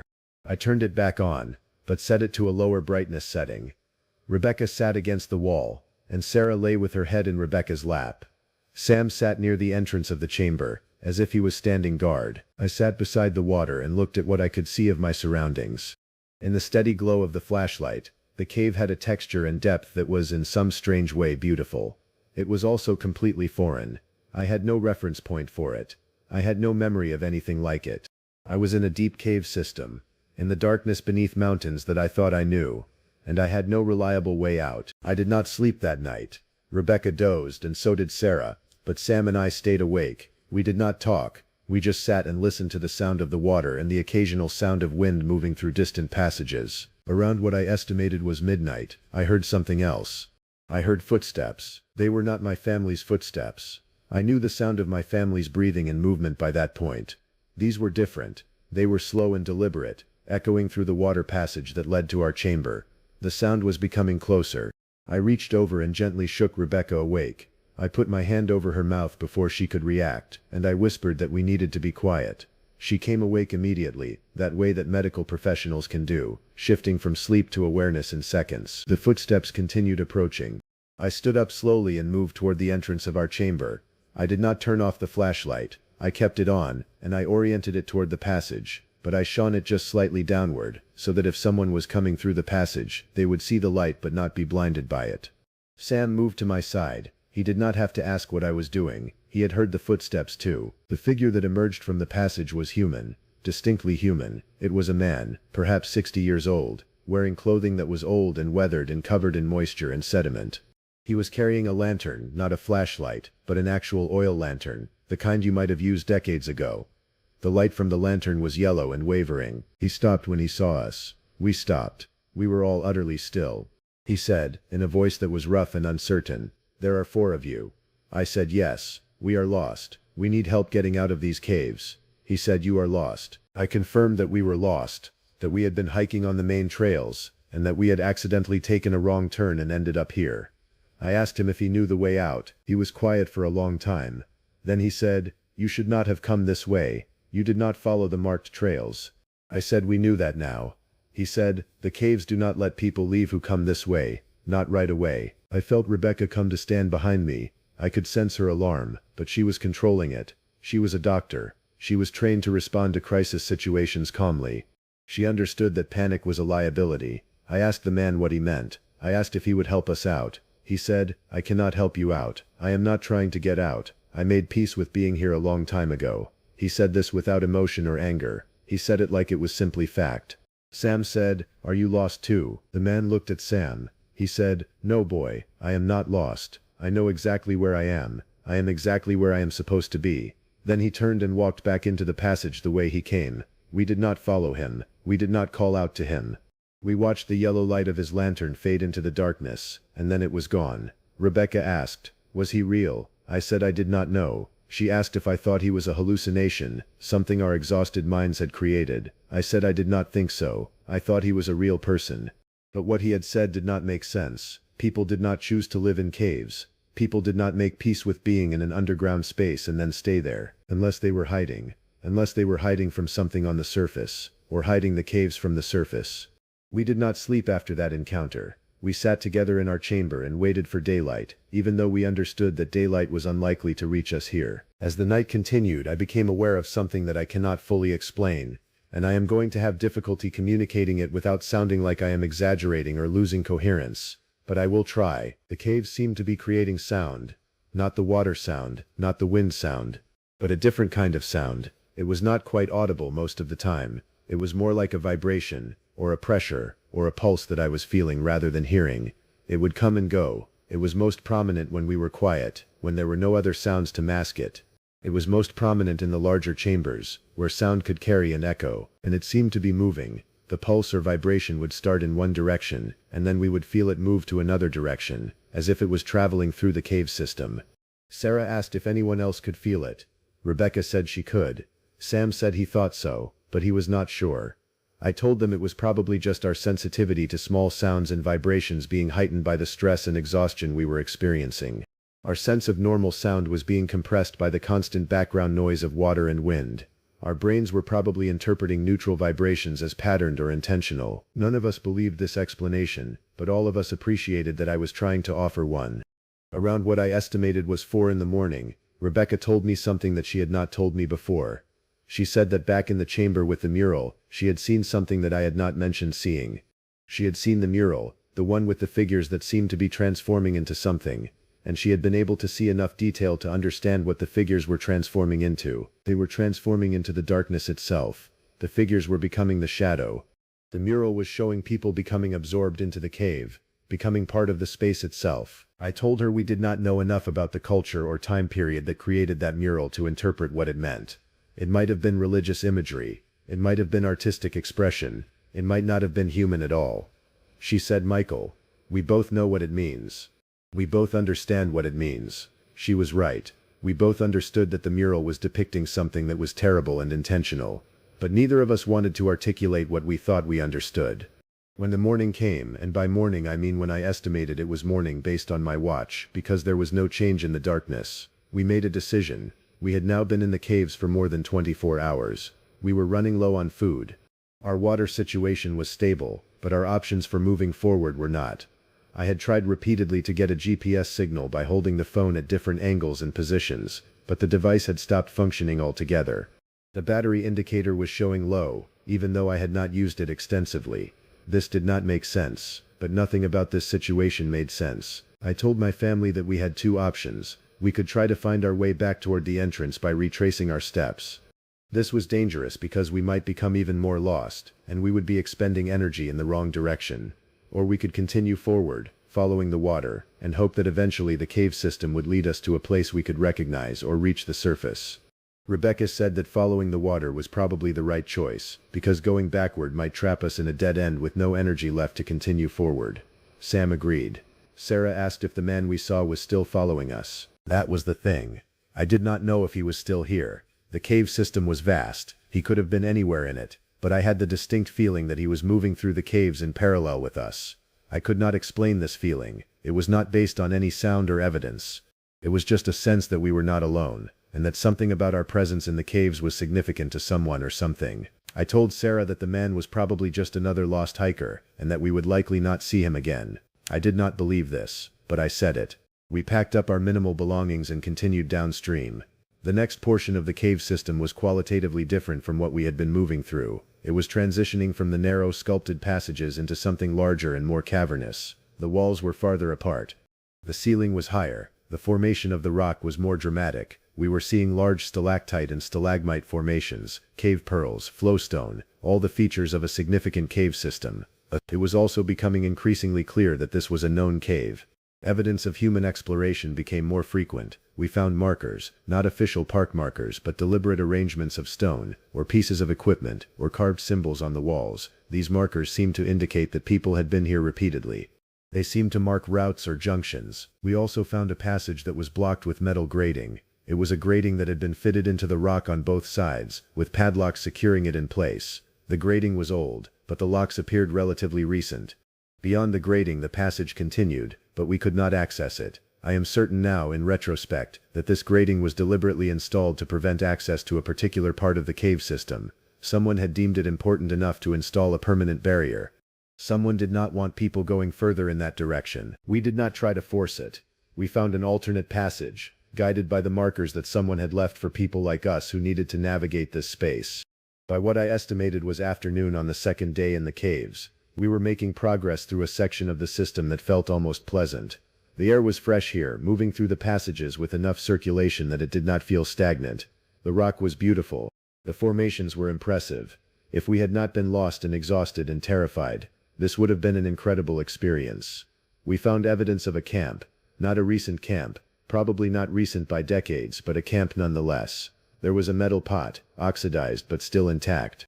There were arrangements of stone that looked like they had been deliberately positioned for sitting or sleeping. There was a dark stain on the stone that might have been blood, or might have been mineral deposits. I did not investigate it closely. Rebecca said, "Someone stayed here. Someone was preparing to be here for a while." I said yes, it looked like that. She asked if I thought it was the man we had seen, if he had been coming back here, to this camp. I told her I did not know. The camp looked much older than recent, but I was thinking about the man. I was thinking about what he had said. I made peace with being here a long time ago. What did it mean to make peace with being lost in a cave? What did it mean to stay? Sarah asked if she could rest. She was tired, and she was frightened, and she wanted to stop for a while. We stopped at the camp. We did not touch anything. We just sat near it and tried to be still and gather some of our remaining energy. Sarah fell asleep against Rebecca. Sam stared at the dark tunnel ahead. I watched the passage behind us, the way we had come, half expecting to see the yellow glow of a lantern. When Sarah woke, maybe an hour later, she said something had changed while we were sleeping. She said the cave was humming. She said it had been humming the whole time we were here, but she had only noticed it when she woke up. Sam said he had heard it too. He had not mentioned it because he thought he was imagining it. Rebecca said, "I hear it. It is not very loud, but it is constant." I listened, and after a moment I heard it. It was a very low-frequency sound. It was almost below the threshold of hearing. It was the kind of sound you feel more than hear. It seemed to come from everywhere in the cave at once. From the walls, from the ceiling, from the floor beneath us. It was steady and unchanging, like a drone or a sustained note. I turned on my flashlight and checked our supplies. We had one nutrition bar left. We had water. We had the flashlight, which was on medium brightness. The battery indicator was not showing a battery percentage. It just said the device was low on power. I had used it for perhaps 8 hours total, and it should have lasted much longer than that. I did not understand why the battery was depleting so quickly. It did not make physical sense. But many things in this situation did not make physical sense, so I stopped trying to rationalize it. I told Rebecca and the kids that we needed to keep moving. The humming was not dangerous in itself. It was just sound. But sound travel in caves usually meant there were large open spaces or openings to the surface. If we followed the sound, or followed the direction from which it was strongest, we might find an exit. This was probably false reasoning. Sound travels in caves in complex and counterintuitive ways, but I needed to provide a direction, a sense that we were moving towards something rather than just being lost in darkness. We continued forward. The caves were becoming increasingly decorated with formations, which suggested we were in an older and more developed part of a cave system. These formations take decades or centuries to build. The presence of them meant we were in a geologically stable area that had been forming for a very long time. It also meant that if this cave was open to tourism, or even known to cavers, it would be in the more developed sections. We did not find any markers or evidence of human passage in this section. The passage felt ancient and untouched, the way a cave feels when no one has walked through it in living memory. And then we found the bones. I saw them first, in the beam of the flashlight. A skeletal structure, human, lying partially on the stone floor of the passage, partially covered in sediment and mineral deposits that suggested it had been there for decades, possibly longer. There was clothing still attached to the skeleton, fragments of fabric that had partially decomposed. There was no smell. The body had been here far too long for smell to be present. Rebecca moved quickly past me when she saw it. I thought she was going to examine it medically, but instead she turned toward me and asked if I wanted her to conduct a medical examination, or if I wanted to just move past it. I said to move past it. Whatever this person was, they had been dead for a very long time. There was nothing we could do. Sam asked why the person was here, why they had come into the caves and died. I said I did not know. Sarah asked if we were going to die here too. Rebecca said no. She said we were going to keep moving, and we were going to find the exit, and we were going to survive this. She said it with such certainty that for a moment I believed her. I did not know if she actually believed it, or if she was performing for Sarah, but the result was the same.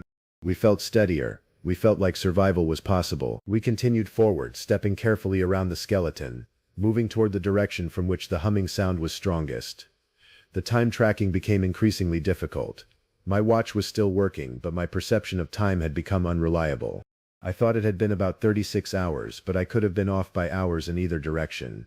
We had not slept properly. We had only eaten minimal food. The exhaustion had moved beyond the point of acute tiredness into something else, a kind of numb acceptance of the present moment that removed my ability to accurately perceive duration. We found another passage. This one was different. It was not a naturally eroded passage. It was artificial. It was clearly cut out of the rock, with regular walls and a flat floor. It was the work of human hands, but it was very old. The erosion on the walls suggested many decades, possibly centuries, of traffic. This was a deliberately constructed passage, made by people who wanted to move through the cave system efficiently. Where this passage led, I did not know. But it went somewhere. It went to somewhere that was intentional. We had a choice at this point.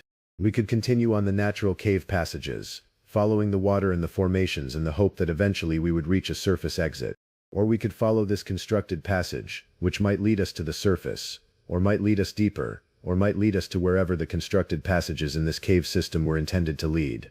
I chose the constructed passage. Rebecca asked if I was sure. I said no, but I did not think the natural passages were going to help us. The natural passages seemed to go deeper, not shallower. This passage was deliberately made for movement. Maybe it was made for people to get in and out. We followed the constructed passage. The deeper we went, the more evidence we saw of construction. There were sections where the walls had been deliberately cut and smoothed. There were places where the passage widened or narrowed in ways that suggested intentional engineering. And there were marks on the walls, not modern marks, but deliberate marks that might have been directional or informational. Sarah started crying. She was exhausted and frightened and no longer able to maintain the stoic acceptance she had been showing. Rebecca held her and let her cry. Sam continued walking, his eyes open but his mind somewhere else, dissociated from the immediate reality. I kept the flashlight on and kept moving forward. And then the passage opened into a chamber, a large chamber. A chamber so large that I could not see the far side with the beam of my flashlight. But I could see something else. I could see light. Natural light. Daylight coming from somewhere above or ahead. Filtered through rock and distance, but unmistakably daylight. I felt something crack in my chest. Not physically, but emotionally. The realization that we might actually survive this, that we might actually find our way out, was so powerful that I felt it physically. I told my family that there was light ahead. I told them to keep moving. The passage continued for perhaps another 100 yards, and then it opened. It opened into a chamber that was partially open to the surface. There was an opening in the ceiling, about 20 feet above our heads, that led to the outside. Rock stairs, natural formations but arranged in a way that made them climbable, led upward toward the opening. We climbed. We had no remaining strength, but we climbed. It was not difficult. The rock stairs were broad and stable. Within minutes we had reached the opening. And then we were outside. The sunlight was blinding. The fresh air was almost painful to inhale after breathing the stale, processed air of the cave. We emerged on a hillside, in a part of the Smoky Mountains that I did not recognize. There was forest here, and the elevation was high. I had no idea how far we were from where we had entered the cave system. But we were out. We were alive. We were on the surface. I pulled out my phone to try to call for help. The phone was still not functioning properly. The GPS was entirely off, but I was able to get a signal. Just one bar, but enough. I called 911. I told the dispatcher that I had a family that had been lost in a cave system and that we had just emerged on a hillside. I tried to describe our location, but I did not know where we were. I could see mountain peaks and I could see forest and I could see the position of the sun, but none of it meant anything to me. I was disoriented and exhausted. The dispatcher said that they were going to start rescue operations. She asked if anyone in the family was injured. I said no, we were just exhausted and dehydrated, but there were no injuries. She said that rescue would take time, that we were in a remote location, and that we should stay where we were and remain on the phone. She said that help was coming. We sat on the hillside and waited. The wind was blowing cool against our skin. The sky was impossibly blue. The world was impossibly large after the confined space of the caves. Everything felt surreal and slightly wrong, like we were waking up from a nightmare that we were not quite certain was actually a dream. Sarah asked where we were. I told her that I did not know, but that it did not matter. We were out. We were safe. She said, I can still feel it following us. I asked her what she meant. She said, the cave. It is still following us. It is still here. I told her that was not possible. We had left the cave. We were outside. There was nothing here but forest and sky. She said, it is still following us. And she was right. I could feel it too. I could feel the presence of the cave. Not physically, but as a kind of atmospheric pressure, a sense that we were still connected to that space, that our emergence on the surface had not truly separated us from what was below. The rescue team arrived approximately 4 hours after I made the call. 4 park rangers, 2 paramedics, and a search and rescue coordinator named James Whitmore, who had that particular combination of competence and skepticism that comes from years of managing wilderness emergencies. They were surprised by our location. They told me later that the cave system we had emerged from was not one they had on their maps. The area we were in was marked as just forest and rock, with no known cave passages. Whitmore asked me to describe our route through the cave system. I tried. I described the water passages, the chambers, the constructed passage with the cut walls, the markers. I told him about the surveying instrument, the mural, the bones, the camp with the metal pot. I told him about the man with the lantern. He listened without interrupting, and when I finished, he asked if I was certain about the surveying instrument. I said yes, I was sure. It was a theodolite or transit, mounted on a tripod, covered in mineral deposits. He said that was strange, because search and rescue had conducted several expeditions into the cave systems in this area over the past 40 years, and none of them had reported finding old surveying equipment. I asked if there were other people lost in the caves. I asked if anyone else had ever had to navigate this system. He said there had been incidents, yes, over the years. A few missing hikers. One case about 15 years ago of a geology student who went into a cave to collect samples and did not come out. The student was never found. I asked when that was. He said 2009. I asked if the student was male. He said yes. I asked how old. He said 19 or 20 years old. I did not tell him that the skeleton we had found was probably that student, or someone like that student. I did not see the point. They took us to the ranger station for medical evaluation. The paramedics checked our vitals. They said we were dehydrated and exhausted, but otherwise surprisingly intact. No hypothermia, no serious injuries, no signs of cave sickness or carbon dioxide exposure. For people who had spent nearly 72 hours in a cave system, we were in remarkably good condition. Rebecca was examined separately because she is a doctor, and the paramedics seemed to want her opinion on whether we needed to be transported to a hospital. She agreed with their assessment. We needed rest, fluids and food, but we did not need emergency medical intervention. We were released to a ranger station cabin with instruction to rest and remain available for further questioning. The search and rescue coordinator told me that they would be conducting their own expedition into the cave system to verify the locations I had described, and to look for any additional evidence of human activity or remains. I gave them the GPS coordinates from my phone, the ones I had recorded before the device began malfunctioning. I described the route as accurately as I could. I drew them a map, or as much of a map as I could remember. They said they would investigate. They said not to be surprised if they did not find everything I described. Cave systems, they said, could be deceptive. Memory could be deceptive, especially under stress. It was possible I had misidentified features or misremembered distances. I understood what they were implying. They were being polite about the possibility that I had hallucinated or misremembered major sections of the experience. But I had not. I knew I had not. That night, in the ranger station cabin, my family slept. They fell asleep almost immediately, as if sleep had been something they had been denied and now could finally access. But I did not sleep. I sat on the porch of the cabin and watched the forest and tried to make sense of what had happened. The humming sound was still there. I could still feel it. It was less intense than it had been in the cave, but it was present. It was like a pressure in my chest, a low-frequency vibration that I felt rather than heard. It was the presence of the cave, accompanying us, following us into the above-ground world. Around midnight, I heard the sound of a vehicle arriving at the ranger station. I watched as James Whitmore got out of his truck and walked toward the cabin. He saw me on the porch and came over. He said, "I need to ask you some additional questions." I said okay. Hatu, he said that a ranger had gone into the cave system that afternoon, the one we had described emerging from. The ranger had found the opening, found the natural stone stairs leading up to the surface. The ranger had gone down into the cave and followed the passages backward from where we had come out. I asked what he had found. Whitmore said the ranger had found signs of the constructed passage. He had found evidence of old rockwork and deliberate construction. But he had not found any of the other features I had described. He had not found the markers. He had not found the chamber with the mural. He had not found the surveying equipment. He had not found the camp with the metal pot. Whitmore said, what he did find was an artifact. He showed me a photograph on his phone. It was a piece of metal, oxidized and covered in sediment.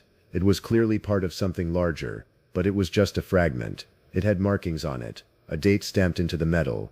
The date was 1947. I stared at the photograph. I said, "That is not possible." Whitmore said, "What is not possible?" I said that we had been in the cave system, and it had taken us perhaps 8 to 10 hours of walking, accounting for all the different directions and passages, to traverse from the entry point to the exit. The surveying equipment I had seen was from much more recent times. It was not from 1947. It could not be. The oxidation was wrong for that time period. Whitmore said, "Michael, the ranger found that artifact near the entry point, near the collapsed shelter structure, the one we think you might have been looking for when you took the wrong turn." I felt something shift in my understanding. I said, "The artifact was near the shelter. We did not see the shelter. We went past the trail that led to the shelter." Whitmore said, "According to the ranger's report, there is no alternative trail. There is only the main path. The secondary trail you described does not exist on any current map. It is not marked. There is no evidence that it has been used in recent history." I understood what he was saying. He was saying that we had not gone down a secondary trail. He was saying that the route we described, the one that led us into the cave system, was not a route that was currently accessible or known to exist. He was implying that we had gone into the mountain in a way that was not geographically possible. I told him that I knew what I had experienced. I knew that we had descended into a cave system. I knew that we had walked for hours through passages and chambers and water systems. I knew that we had seen structures and equipment and evidence of human activity. He said, "I believe you experienced something. I am not questioning your honesty. But the physical geography does not match your description, and that concerns me, because if the geography does not match, then either you misremembered the route, or you experienced something that was not a normal cave system." He paused, and then he said something that I have thought about every day since. He said, "About 6 weeks ago, we had a search and rescue operation in this area. A hiker went missing. He was found 3 days later, dehydrated and confused. He was found approximately 2 miles from where he went missing. He said he had been lost in a cave system for what he estimated was 2 to 3 days. But according to his fitness tracker, which was still recording data, he had only been missing for about 4 hours. The location data showed that he had basically gone in a circle. He had gone perhaps 100 yards into the forest and then emerged again at a point very close to where he started. But his perception was that he had traveled miles and spent days in a complex cave system. I asked what happened to the hiker. Whitmore said the hiker had recovered physically. But there were psychological effects. The hiker was having difficulty distinguishing between the time period of the lost hours and the present. He was having dissociative experiences. He was having hallucinations. He had been hospitalized for psychiatric evaluation. Whitmore said, "I am going to be direct with you, Michael. I think something happened to you in that cave system, or in whatever space you entered, but I do not think that space is a normal geographic location. I think that whatever you experienced was real, but it was not occurring in the normal three-dimensional space that we understand." I did not respond. I could not think of anything to say. He said, "I need you to understand something. This area has a history. There are stories, local stories. Stories about people going into the mountains and experiencing time differently. Stories about hikers disappearing for what feels like days and emerging having been gone for only hours. Stories about a place that exists inside the mountain that is separate from the normal world." He paused. He said, "I need to ask you, Michael, when you were in the cave, did you experience any loss of time? Did your perception of how long you had been down there change at any point?" I thought about this. I said we were down there for approximately 72 hours. We were together the entire time. We experienced the passage of time together. But even as I said it, I knew it was not quite true. I had not perceived time consistently. I had not slept. I had not had a clear reference point for how much time had actually passed. The watch had been working, but I had not checked it constantly. It was entirely possible that my perception of 72 hours was not accurate. Whitmore said, "I am going to ask the paramedics to run a few additional tests. I want to check your cellular health, your nutritional status, your dehydration levels. Because if you actually spent 72 hours in a cave with minimal food and water, those tests will show a very different picture than if you had spent 12 or 18 hours." I agreed to the tests. When the paramedics ran them the next morning, the results showed that I was dehydrated and tired, but not in the way that someone who had spent 3 days in a cave would be. My nutritional levels suggested maybe 12 to 18 hours of deprivation, not 72. My cellular status was consistent with minimal food and water deprivation, not severe. The same tests were run on Rebecca and the kids. The results were similar. They showed signs of stress and sleep deprivation, but not the systemic devastation that would accompany 3 days in a cave. Rebecca understood this immediately. She sat with me and said, "Michael, we did not spend 3 days in there." I said I knew. She said, "But we were in there for a long time. It felt like 3 days. It felt like 72 hours. I said yes. She said, so either time moves differently in there, or our perception of time was changed, or we were not actually in a cave at all, and we experienced something that felt like a cave but was something else entirely. I did not have an answer. The paramedics recommended that we be transported to a hospital in Knoxville for more comprehensive evaluation. We refused. We wanted to go home. We wanted to be away from the mountains. We wanted to return to our normal lives. Whitmore advised us to make appointments with mental health professionals. He was not accusing us of lying or confabulating. He was suggesting that whatever had happened to us in the mountain had affected our perception in ways that would benefit from professional support. We agreed to this. Rebecca, being a medical professional, arranged appointments with psychiatrists. We would later undergo psychological evaluation and testing. The results would show no signs of psychosis or dissociative disorder. We were not mentally ill. We had genuinely experienced something. But the something we had experienced did not fit into normal categories of experience. We drove home the next morning. My car had been towed from the trailhead parking area. It was returned to us intact, with a parking ticket for being left overnight. During the drive back to Knoxville, which took about 90 minutes, Sarah asked from the back seat if what we had experienced was real. I said yes, it was real. She asked how something that was real could be so different from normal reality. I said I did not know. She said, I can still feel it. Can you still feel it? I could. The humming sound was still there. The pressure was still there. The presence of the cave was still accompanying us. I said yes, I can still feel it. She said it did not let us go. It let us come out, but it did not let us go. Rebecca was in the passenger seat. She did not argue with Sarah's statement. She did not offer an alternative explanation. She just looked out the window at the mountains we were leaving behind. In the weeks that followed, we attempted to return to our normal lives. Sam went back to school. Sarah went back to school, though she became withdrawn and had difficulty concentrating. Rebecca returned to her shifts at the emergency room. I went back to my office, looking at blueprints and computer models, but something fundamental had changed. The humming sound gradually faded, but it took weeks to fully disappear. During that time I could feel it most strongly at night, when everything was quiet. It was like the presence of the cave was still with us, slowly releasing its hold on us, moving away but not quite gone. Sarah's sleep problems manifested immediately. She could not sleep in darkness. She needed light. She needed the door open. She needed to know that someone was awake in the house. This has not changed. 5 years later, she still cannot sleep in the dark. She is 19 years old, and she sleeps with the bathroom light on. Rebecca developed a different kind of symptom. She began having intrusive thoughts about the cave. She would be in the emergency room treating a patient, and suddenly she would remember the sound of the water, or the feel of the stone, or the sight of the mural. These memories were vivid and immediate, and they would disrupt her focus. She has learned to manage them, but they still occur. Sam responded by becoming obsessive about understanding what happened. He read everything he could find about cave systems, about time perception, about altered states of consciousness. He became fascinated by speleology. He is now a graduate student studying cave formation and the microbiology of cave ecosystems. He wanted to understand the space we had been in. I think he needed to believe that it could be understood, that it could be explained through scientific categories. For myself, I developed an aversion to enclosed spaces. I work in an office, but I make sure I have a window. I cannot be in a room without a clear line of sight to an exit. I panic in elevators. I have had to modify my career because of this. I no longer travel extensively. I no longer attend conferences. I work remotely as much as possible. 3 months after our emergence, Whitmore contacted me. He said that the ranger who had gone into the cave system to investigate had returned with more findings. The ranger had traced the constructed passage I described, and he had found evidence that it led to a much larger chamber system than anything on the current maps. The ranger had found more artifacts, not surveying equipment but fragments of metal that appeared to be from the 1940s or 1950s. Whitmore asked if the cave system might have been used for some kind of military or government purpose during the Cold War. I said it was possible. The Smoky Mountains had been subject to various studies and surveys during that period.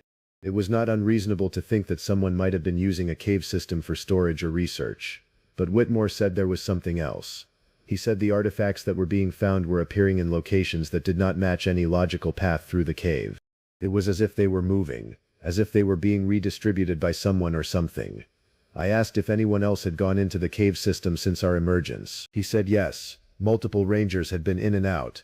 They had not reported seeing the bones I had described. They had not seen the metal pot from the camp. They had not seen the mural. They had only found the artifacts, appearing in new locations each time the ranger team went in. Whitmore said, "Michael, I think whatever is in that cave system is aware of our investigation. I think it is responding to our presence. I think it is showing us things and hiding other things based on something we do not understand." I did not know how to respond to that. He said, "I am recommending that we close that section of the mountain to all access. I am recommending that we post official warnings and seal the entrance if possible. And I am recommending that we stop the investigation. I think the cave system is not meant to be understood by us. I think it is operating under rules that are not our rules." I asked if he thought the cave was dangerous. He said, "I think the cave is indifferent. It is neither dangerous nor safe. It is something separate. Something that intersects with our world at certain points, but operates according to its own logic. I think that logic is not hostile to humans, exactly, but it is not compatible with human safety or comprehension either." 3 weeks after that conversation, the entire section of trail where we had entered was officially closed. A ranger gate was installed. Signs were posted warning of geological hazards and unstable rock. The closure was attributed to ongoing geological assessment and public safety concerns. No one who works for the Park Service will discuss the real reason for the closure. I made my own decision about what happened. I decided that we had entered an actual cave system, but that the cave system was not geographically coherent in the way that normal caves are. I decided that time operated differently there. I decided that the space we had been in was real, but it was real according to principles that are not part of our normal understanding of physics or geography. I also decided very deliberately that I would stop trying to understand it. I decided that attempting to comprehend what the cave was or how it worked would only continue to destabilize my family and my life. I decided to accept the experience as something that happened, something that changed us, but something that we did not need to solve or explain. But there have been moments when that acceptance has been tested. About a year after our emergence, I received a letter. It was addressed to me, care of my home address. There was no return address. The postmark was blurred and unreadable. Inside was a single handwritten note. The handwriting was old, trembling, but legible. It said, "Thank you for leaving the light on." The darkness was beginning to forget what light looked like. I had almost forgotten too. There was no signature, but I recognized the penmanship. Or I believed I recognized it, based on the one handwritten note I had seen in a ranger's report from an archaeological survey conducted in 1987. The note was from someone who had been surveying the area decades ago. I showed the letter to Rebecca. She read it and said nothing.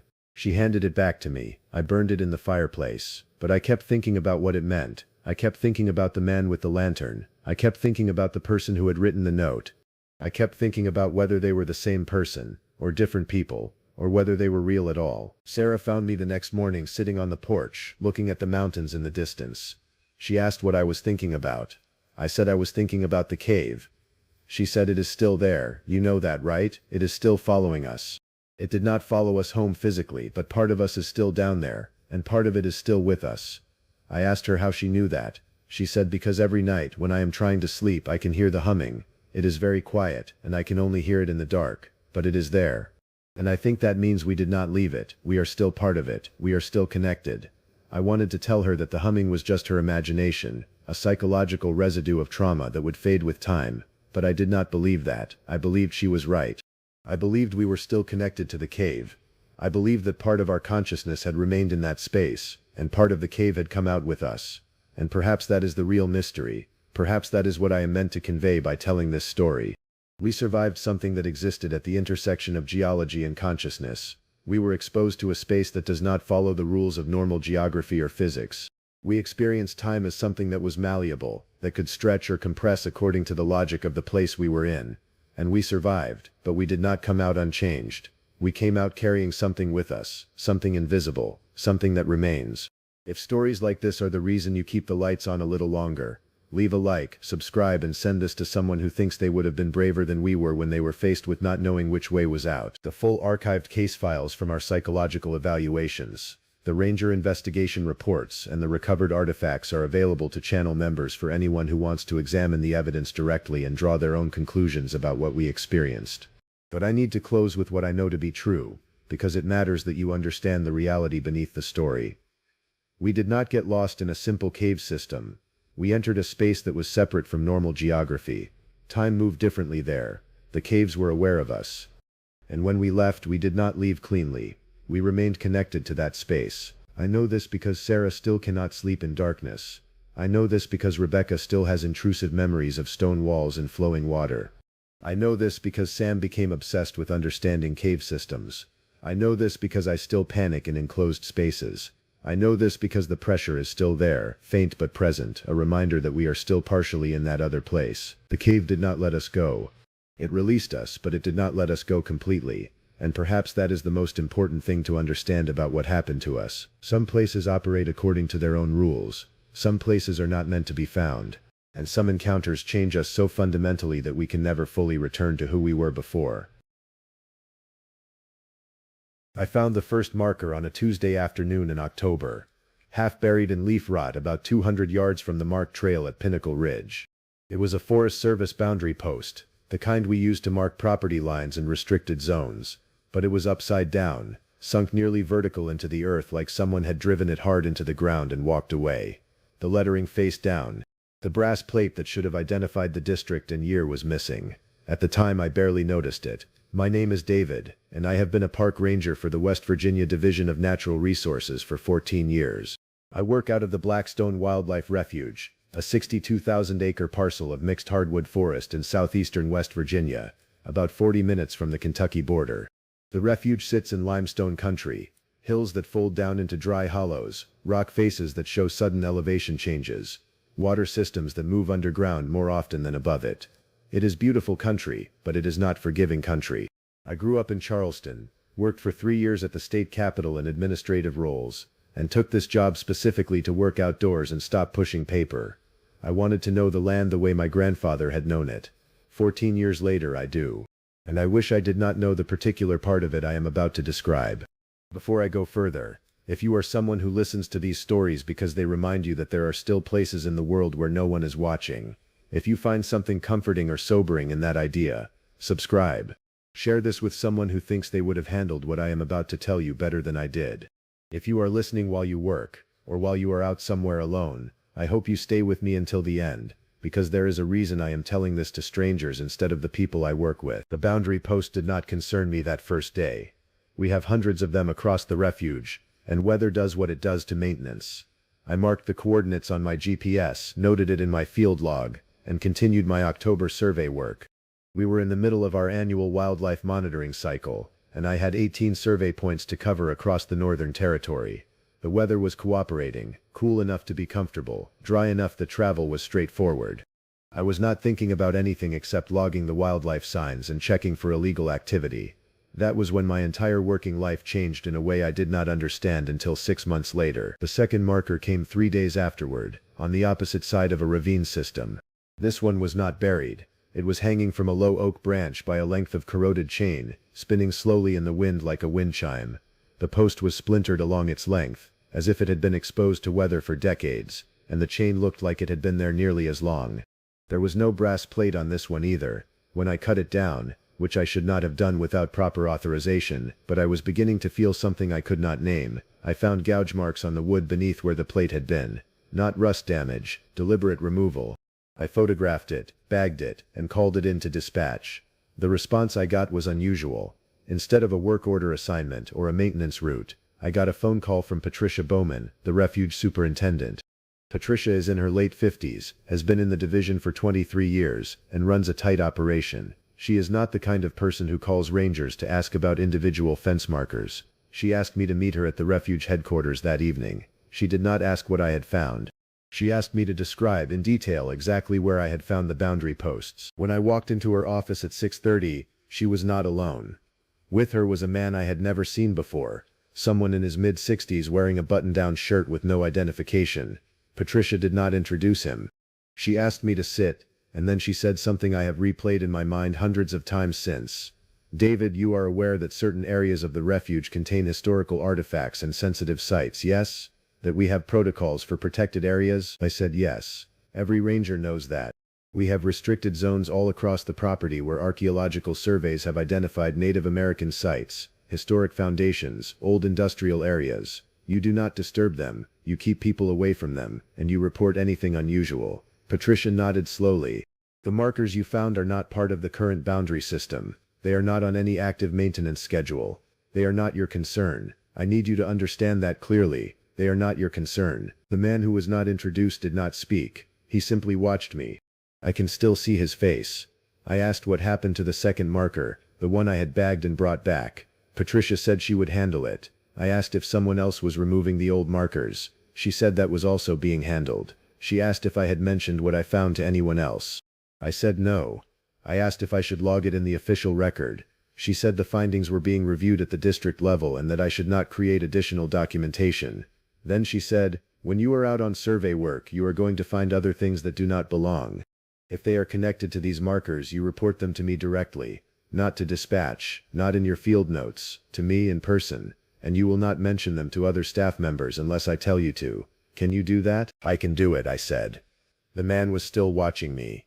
I wanted to ask him who he was and why he was present for an internal division conversation, but I did not. I stood up and left, and my certainty about who I was and what my job actually meant began to fragment that night. For 3 weeks I saw nothing unusual. I completed my survey work, filed routine reports, and tried not to think about boundary posts or the way Patricia had looked at me. Then, on the first Monday of November, I found what was actually buried. I was working the Southern Territory, an area of mixed pine and hardwood that sits above a series of limestone passages.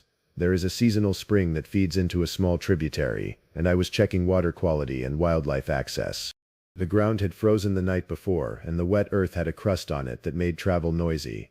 As I was moving through a small clearing, not marked on any trail map, but accessible from a service road, I stepped on something that was not quite solid.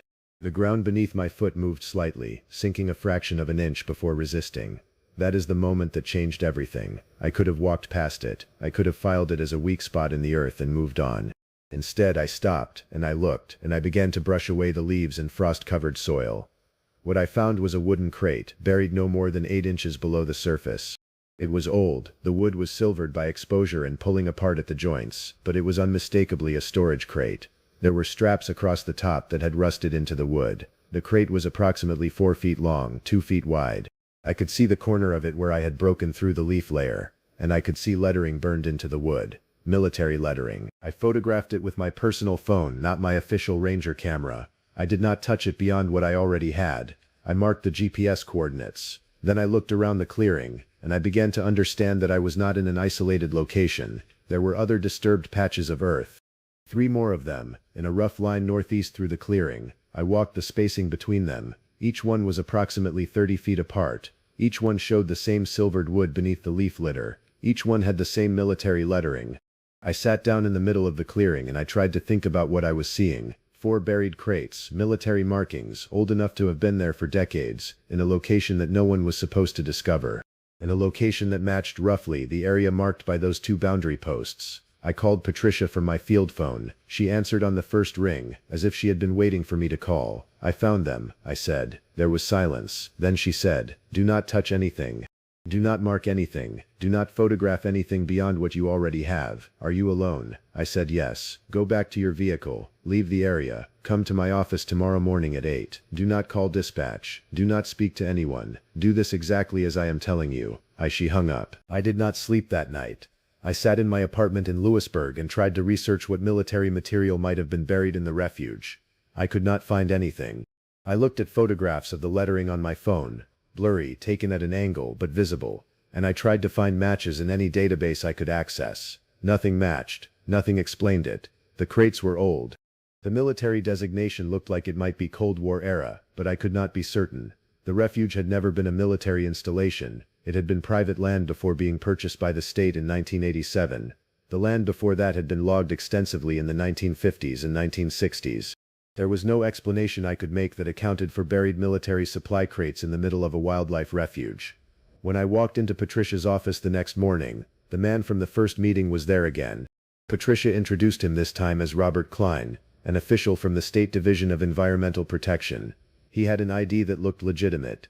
He had a folder with him. Patricia asked me to describe in detail the location and condition of what I had found.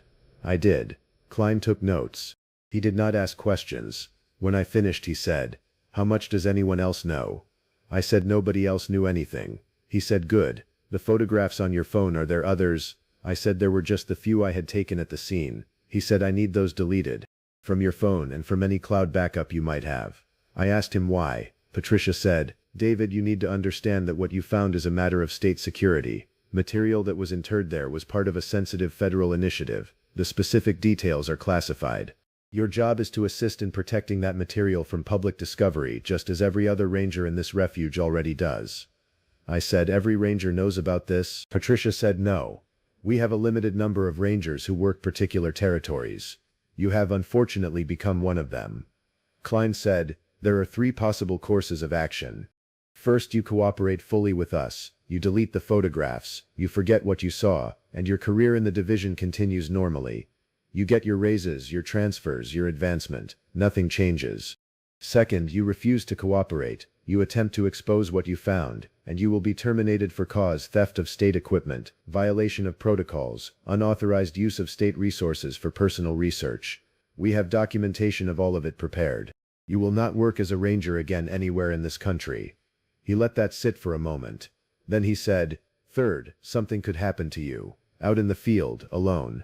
An accident, a fall, an animal encounter that goes wrong. These things happen in that territory. The room went very quiet. I deleted the photographs. Klein watched me do it. I confirmed the deletion. Then Klein and I discussed what my additional responsibilities would be. I would continue my regular duties, but certain areas of the refuge were now under my observation. I was to report any signs of disturbance in those areas, any evidence of people accessing those zones, any attempt to research or investigate the historical use of that land, any inquiry, no matter how casual, from outside entities. And I would tell no one, not my friends, not my family, not my colleagues. If anyone asked me about the areas, I would deflect. If anyone found anything unusual, I would report it to Patricia before anyone else learned about it, and I would understand that my family's safety, as well as my own, depended on my compliance and discretion. I asked if there were any other rangers who knew the full scope of this. Patricia said, there was a ranger before you.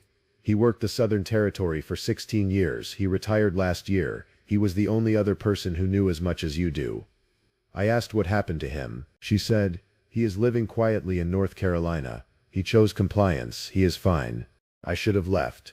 I should have walked out of that office and called the state police, or the FBI, or a journalist. I should have risked the threats and exposed whatever this was. But I was 38 years old, I had student loan debt, I had a family I was trying to help support, and I had just been told, explicitly and clearly, that resistance would cost me everything. Patricia and Klein were counting on my fear to keep me quiet, and they were right. My fear kept me quiet. For the next 8 months, I lived a divided life. On the surface I was a ranger doing my job. Below the surface I was a guard. I patrolled the restricted areas. I watched for disturbances. I documented everything, but I reported it only to Patricia.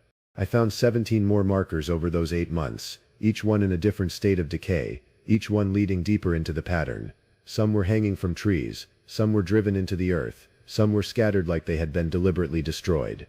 But every single one of them pointed toward the same cleared area, the same line of burial sites, the same hidden history. And then, in late June, I found something that changed the trajectory of everything. I found evidence of recent activity at one of the burial sites. The ground had been disturbed, not deeply but deliberately. Someone had moved soil and replaced it. The leaves and covering had been rearranged, but not carefully enough to fool someone who had studied the pattern. I photographed it without touching anything. I GPS'd the location. And then I made a decision that I knew would have consequences. I called my brother. His name is Michael, and he works as an investigative journalist for a small publication that covers environmental and government accountability stories. We had been raised in the same house by the same parents, and I trusted him in a way I could not trust anyone else. I asked him to meet me in a parking lot in Beckley, off the main highway, at 10:30 at night. I did not tell him anything specific. I just said I had information about something that might need public attention, and I needed his help determining if it was what I thought it was. When he arrived, I got in his car, and I told him what I knew. I told him about the boundary posts, the buried crates, the military markings, the threats, the compliance system. I told him that someone, very recently, had disturbed one of the burial sites, which meant that people were actively managing whatever this was. And I told him that I did not know what the right thing to do was anymore. Michael listened to the entire story without interrupting. When I finished, he said, "Do you think you can get me to that location?" I said I could not do that alone. Going to the site with an unauthorized person would be a violation of my agreement, and it would immediately compromise my position. Michael said, "Then we need to figure out what was buried there without your help. Because if you are right about this, and if the state is actively protecting it, they are not going to let you be the person who exposes it. You need to distance yourself. You need to have plausible deniability." That was the moment I understood that my brother was right, and that the process of exposing this was going to require me to be betrayed and discredited in a way that would destroy my career. But it was also the only way I could actually protect myself and stop being complicit. Over the course of the next month, Michael worked through public records. He requested historical documentation about the land before it was state property. He found deed records, surveying documents, land transfer histories, and then he found something that shifted everything. In 1958, the federal government had conducted a uranium prospecting survey in the Appalachian region. The goal was to identify potentially mineable uranium deposits as part of Cold War strategic thinking. The survey was comprehensive and federally mandated. It included this land, which at that time was private holdings owned by a timber company. Samples were collected, surveys were conducted, and then in 1962 the federal government decided that no viable uranium deposits existed in the area, and the survey was concluded. But there was a problem. The initial survey results had shown that certain areas of the land had higher than normal radiation signatures. Not dangerous levels, not mining viable concentrations, but higher than background radiation. The government investigation into why that radiation existed, where it came from, how it accumulated, whether it was a long-term stability issue, that investigation was supposed to continue. Instead, the records just stopped. No additional surveys, no reports, no follow-up. The land was released back to private ownership, and roughly 5 years later, according to Michael's research, the same land was purchased by the state for conversion into a wildlife refuge. Michael showed me declassified documents from the Department of Energy.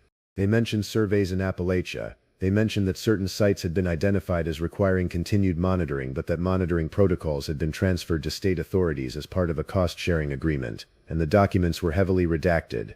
Entire pages were blocked out. But you could see the stamps, declassified 2019, portions remain classified. Michael said, "I think what was buried on that land was waste. I think it was radioactive waste from the uranium survey. I think the government identified it, decided it was not politically convenient to address, and gave the state a secret contract to monitor it and keep it buried." I said that would explain the crates, that would explain the security, that would explain why no one is supposed to know about it. Michael said, but it does not explain why it was just disturbed. That was the question that neither of us could answer. If this material had been safely buried and monitored for 60 years, why was someone digging it up now? I suggested that we might be wrong about all of it, and that the whole thing was something entirely different. Michael said that was possible, but he did not believe it. He believed the pattern was too deliberate, and he believed that whatever was happening now was urgent enough that the state was changing protocols. He believed that because I had stumbled onto the location, they were running out of time to keep me compliant. 3 days after Michael told me his theory, I received a formal written reprimand. The division had discovered that I was using state equipment for personal purposes, specifically, that I had used my field phone to take personal photographs. The reprimand noted that I was in violation of equipment protocols and that any further violations would result in immediate termination. It was signed by Patricia Bowman. It was a setup. They knew exactly what they were doing. The reprimand created a documented record that I was unreliable, that I used equipment improperly, that I could not be trusted. It was the preface to removal. Michael's publication, a scrappy environmental journal that had maybe 40,000 readers, published a story. Not the full story. They did not name the refuge. They did not name me. They did not have enough to make specific allegations. But they published an investigation into Cold War-era uranium survey sites in Appalachia, declassified government documents, and evidence that certain sites had been handed to state authorities for historical stewardship without public disclosure. They questioned whether those stewardship agreements included contaminated materials. They asked whether the public had a right to know about potential radiation sites on state land. The story got picked up by larger environmental groups. Questions were asked at the state level. Environmental protection advocates started requesting information about monitoring protocols on wildlife refuges. And within a week of that happening, I was called to a closed-door meeting with Patricia and 2 people I had not seen before, lawyers representing the division. They told me that my employment was being terminated, effective immediately. They presented documentation of my equipment violations.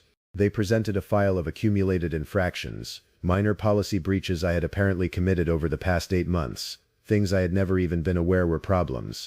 They said I could accept a severance agreement that included a non-disclosure clause, or I could fight the termination in court, which would be expensive and, they assured me, unsuccessful. The non-disclosure agreement was 47 pages. It prohibited me from discussing any aspect of my work at the refuge. It prohibited me from discussing any restricted areas or security-sensitive matters. It prohibited me from discussing any communication with supervisors regarding those matters. It prohibited me from assisting any media investigation or public inquiry. The financial penalty for violating it was $500,000. I signed it because I had to. Because the alternative was poverty and a legal battle I could not win. Because they had designed this entire scenario to leave me no choice. 2 weeks after my termination, the state released an official statement. It said that uranium survey sites across West Virginia were being identified and cataloged as part of a new historical preservation initiative. Certain sites, it said, had been properly remediated and sealed by federal contractors in the 1960s. These sites were now being monitored as part of a routine stewardship program. No public health risk existed. No further action was required. The statement mentioned the refuge by name. It said that uranium survey records from the refuge would be made publicly available as they were no longer classified. But when environmental groups requested those records, they received documents that were almost entirely redacted. Specific locations were not disclosed. Methods were not disclosed. Current monitoring protocols were not disclosed. The only information provided was the bare fact that surveys had occurred and that material had been properly managed according to federal standards. The story died. The media moved on. Environmental groups lost interest without specific actionable evidence, and the refuge returned to normal operations. 3 months later, I received an email from a journalist working for a national news organization. She had been given a set of documents by an anonymous source. The documents appeared to be internal refuge communications. They included emails between Patricia Bowman and a contractor company discussing site remediation, material recovery, and timeline acceleration. The emails mentioned specific dates. Dates after I had been terminated. Dates in the present. The journalist wanted me to confirm details about what I had seen. She wanted me to go on record. She said she had the resources to investigate this properly, and that she needed an inside source who could verify the story. I could not respond to her. The non-disclosure agreement prevented me. I could not confirm anything. I could not provide any information. I could not even acknowledge that I knew what she was talking about. But I kept those emails she sent, and I began a private search through public records, trying to understand what was actually happening at the refuge now. What I found was this. In May, the state had quietly issued a contract to a company called Appalachian Environmental Solutions for site assessment and material characterization at the refuge. The contract was for $600,000. The company was given access to specific areas of the refuge for a 90-day period. The work was completed in July, 2 weeks before my termination. And then, 4 months later, I found something else. A brief public notice, published in the fine print of an administrative bulletin, announcing that the refuge had retained another contractor, this one specializing in radiological remediation and disposal coordination. That contract was valued at $5.2 million. They were not just monitoring anymore, they were removing it. I do not know what they are removing. I do not know whether it is being disposed of properly, or buried deeper, or shipped somewhere else. I do not know whether the disturbance I found in June was evidence that the material had degraded or migrated. I do not know whether the public is in danger. I do not know whether the state is acting responsibly or committing a crime. I know only that something was buried in the Appalachian forest in secret, that the government has decided it needs to be unearthed now, and that they have removed anyone who might have questioned the process. The story I am telling you cannot appear as a verified investigation, because I cannot verify anything. I cannot name the refuge without violating an agreement that would cost me everything I have. I cannot provide coordinates that would allow anyone to access those sites. I cannot even publicly admit that this happened to me personally, which is why I am telling it to strangers through a screen instead of to people who know my name. But the pattern is real. The documents are real. The burial sites exist, and they are being actively managed as I speak. And somewhere in the administrative machinery of a state government, people are making decisions about radioactive waste and public safety in private meetings, protected by layers of secrecy and liability waivers. I still live in West Virginia. I still walk in the mountains. I just do not walk in the refuge anymore. And I do not stop if I see equipment moving through restricted areas. I do not question what contractors are doing in the forest. I do not ask the people I used to work with what is happening in the Southern Territory. My brother published a follow-up story 6 months ago, one that stayed very carefully within the boundaries of public information. He wrote about Cold War uranium survey sites in Appalachia. He wrote about the lack of transparency in government remediation protocols. He wrote about the rights of the public to know what is being removed from their land and where it goes.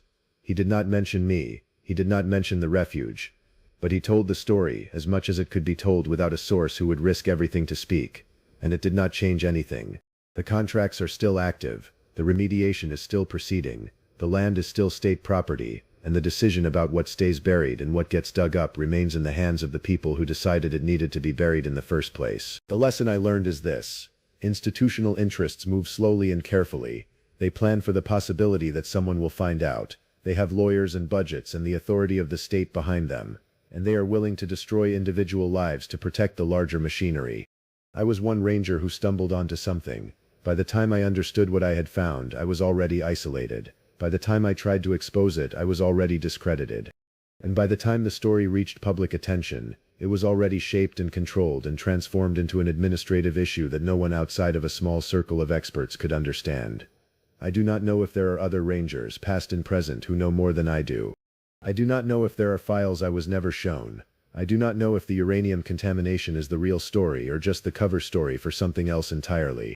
And I cannot find out, because the moment I try, I will lose the anonymity that currently allows me to keep my job, such as it is, and to support my family. So I tell the story this way instead, to strangers, to the internet. To people listening in the dark who understand that the world sometimes contains truths that official sources do not confirm. The truth I can offer is incomplete. It is filtered through an agreement written to prevent me from being honest, but it is still the truth. Something was buried in the Appalachian Mountains. The government knows what it is, and they are still today deciding how to manage that knowledge and keep the public from having to bear the weight of it. The most disturbing part is not what was buried. It is that they will succeed. Whatever is in the ground, whatever they remove, whatever they do with it, the public will never know the full story. The refuge will continue operating. The land will be protected, after a fashion.